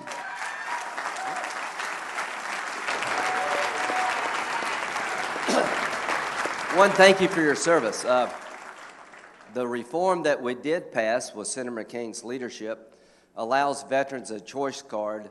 If they live over 40 miles from a facility, they can go to a local doctor or hospital. If you wait over 30 days, you can access a local doctor or hospital. In New Hampshire, your local provider is in Vermont. So that was a pretty big deal for people in New Hampshire. But your point is well taken. We're fighting a bureaucracy that's not going to give up without a fight. How about this idea? If you've served your country and you're eligible for health care, give you a card where you can go anywhere you want to go, anytime you want to go.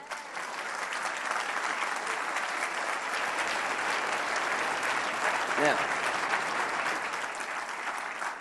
that costs money, but money well spent. But you can't do that unless you deal with entitlements. By 2040, all the money you spend in taxes or send in taxes goes to pay Medicare, Social Security, and interest on the debt. Do you get where I'm coming from? There'll be no money left for the Department of Defense, no money left for the Department of Education, no money left for the VA. If you don't turn around the tsunami of entitlement spending by age-adjusting, means testing, and flattening out the tax code to generate revenue, it is all talk. So count me in for helping the veteran. Count me in for helping the Alzheimer's patient. Count me in for helping people overseas who need our help to reconstruct their lives so they can push back against radical Islam. Count me in for all this, but let me tell you, none of it's going to happen if the next President of the United States can't get us in a room and do something like Simpson Bowles.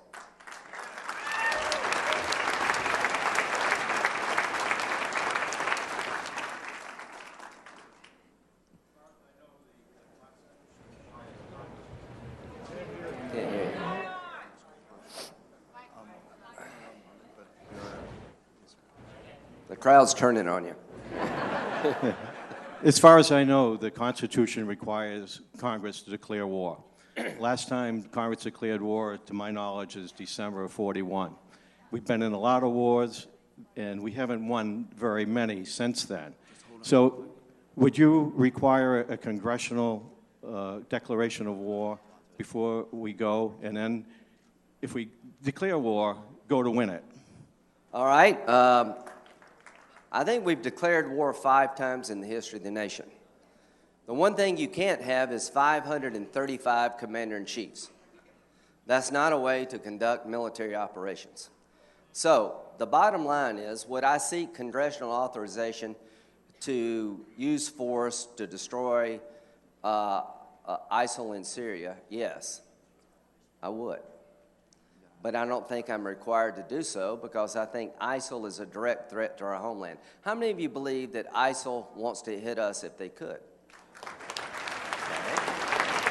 How many of you believe the #1 job of the President of the United States is to be Commander-in-Chief and protect the homeland? So let me tell you what I would do to destroy ISIL. You're not going to do it from the air. You got to have a ground component. We have 3,500 Americans on the ground in Iraq. General Keane, who's the architect of the surge, says we need about 10,000. The good news is that's a fraction of what we've had in the past. A couple Army aviation battalions with American helicopters flown by American pilots to take the fight to ISIL in Ramadi and Mosul more effectively. Special forces on the ground. If they picked up the phone, they got in the car, we'd be on top of them to disrupt their operations. Forward air controllers to drop bombs on the right people. 70% of the aircraft come back with the bombs on the racks. Trainers at the battalion level so the Iraqis won't cut and run. That's what I would do, and I want you to know that before you vote, that if you vote for me, whatever it takes, as long as it takes till we destroy these bastards, is my view of ISIL. Now, as to Syria, I don't know if there's anybody left to train, but a no-fly zone would be a great relief to the Syrian people. Establishing a place for them to go without being barrel bombed would be a great step. A safe haven enclave to start training people without fear of being killed, having the region buy into what we're doing. The good news is that every Arab country in Turkey is against Assad being in power because he's a puppet of Iran. And the real good news is the Syrian people are not radical Islamists. To say they are is a slander to them. I have been there a lot. And they're not going to accept Assad as their leader because he's massacred their families. So what would I do? I'd ask for a regional force, create an enclave, train the Free Syrian Army more effectively, and support them from a regional point of view. And I would ask Congress to help me, and I would go in with the goal of winning. And when you bring them down, you better stay, because if you leave too soon, it repeats itself again. This is a generational struggle. Syria has been raped and decimated. The amount of money to reconstruct Syria is going to be enormous, but it should come from the entire world, not just us. The Arabs should pay for this war. We paid for the last two. None of that's possible unless you rebuild your military.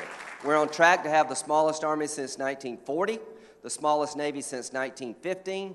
We'll be spending half of what we normally spend on defense, 2.3% in terms of GDP by 2021. Given the threats, that's insane. And it's just not the defense budget that's being cut. The NIH budget's being cut. The CDC's budget's been cut.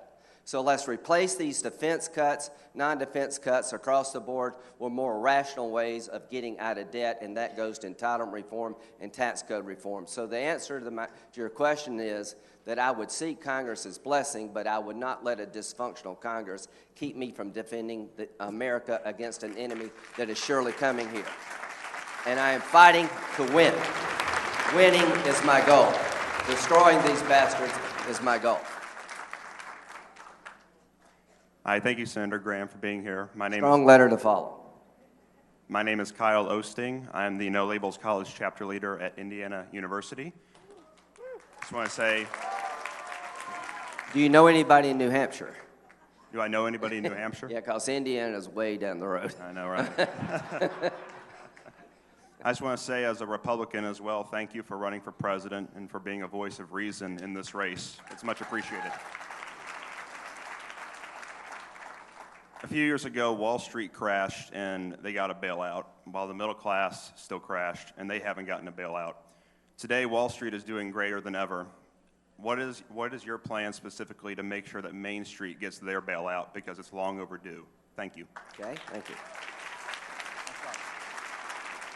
Rather than the government bailing out Main Street, how about creating jobs on Main Street? If you think the government is the salvation of the middle class, don't vote for me. If you think jobs are the salvation of the middle class, vote for me. A little about me. I grew up in the back of a liquor store. This is why I would be a good president for you. My mom and my dad, neither one of them finished high school. They owned a liquor store, a bar, and a pool room. We lived in one room until I was in high school. I was well loved. They worked 6 days a week. It's a hard way to make a living. When I went to college for the first time of anyone in my family. In 1975, after coming back from our first vacation to Disney World, which was like going to Mars, my mom was diagnosed with Hodgkin's disease. By June of '76, she had passed. We got wiped out because we were underinsured. 15 months later, my dad dies. I'm 22, my sister is 13. If it had not been for Social Security survivor benefits, we would not have made it. So when I talk about Social Security, I know what I am talking about. I would give up some benefits today. I'm 60, I'm not married, I don't have any kids, I've got a 401k plan, I've got a congressional retirement, I've got a military retirement. I would gladly give up some COLA and shave my benefits to save a system worth saving, so it's there for other people who need it more than I do. To those who worry about the economy, a $15 an hour minimum wage is going to displace people, not grow the middle class. The middle class is somebody who has to not go on vacation when the child's sick. You make too much to be on government assistance, but you still live paycheck to paycheck. Let me end on this note. Competition for labor is the best hope of the middle class. When a bunch of people are wanting to hire you, not a few people. So why did Boeing come to South Carolina? They could have gone anywhere in the friggin' world. Why did Volvo come to South Carolina? Why did BMW come to South Carolina? Because we wanted them to come to South Carolina. We would take your workforce needs, go to the technical colleges, and train a workforce superior to second to none ready to go, helping you help yourself. We would get permits done in times that you never even envisioned, still being environmentally sensitive. We had a tax structure that welcomed you. There's a reason they came to South Carolina, and let me tell you what happened to the middle class in South Carolina. Everybody who had a manufacturing business had to pay more because if you didn't, your employee was going to go to Boeing. The best thing I can do for waitresses in this country and waiters is to create an environment somebody else will open up a restaurant across the street and hire you away.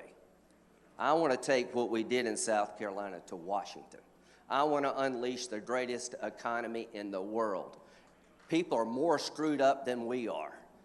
We're this far away from energy independence. Manufacturing with the right kind of tax code can bloom. We can take this money parked overseas, bring it back in a one-time good deal in the Highway Trust Fund. We can build roads and we can build bridges.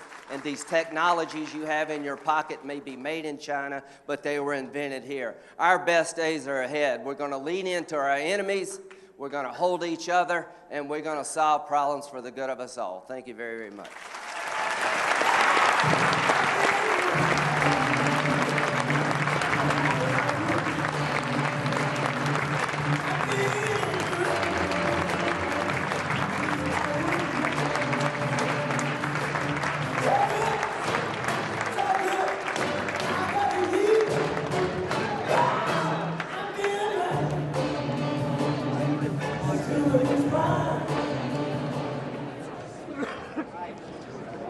Ladies and gentlemen, before we start our next panel, we invite the audience to have a seat at the table. Using Microsoft's Bing Pulse technology, you are able to vote on what you hear. Agree or disagree every 5 seconds to make your voice heard. Go to aka.ms/no-labels and start.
And I'm just going to go ahead and wrap up our, we're going to take you to the 5 p.m. broadcast. You can head over to fox10phoenix.com and watch our local television broadcast happening right now. I just saw Christy Siefkin on the screen. Oops.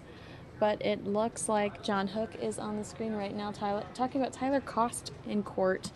They referred to this as the John Tucker Must Die case, which is a movie in regards to girls ganging up on a guy at school, because Tyler's attorneys claim that this social media activity to prove that these girls are trying to actually get Tyler in trouble, that they planned this online and that these allegations could possibly be false, and that they developed these stories on the internet. So that's what John Hook was just talking about. Mark Martinez is on that story, so I'm sure if you follow him on Twitter, you can get some more insight there. I'm going to go ahead and wrap up for our afternoon broadcast, but I'm going to be back at 6:30. Thank you so much for spending your morning and afternoon with Fox 10 News Now. I'll see you this evening.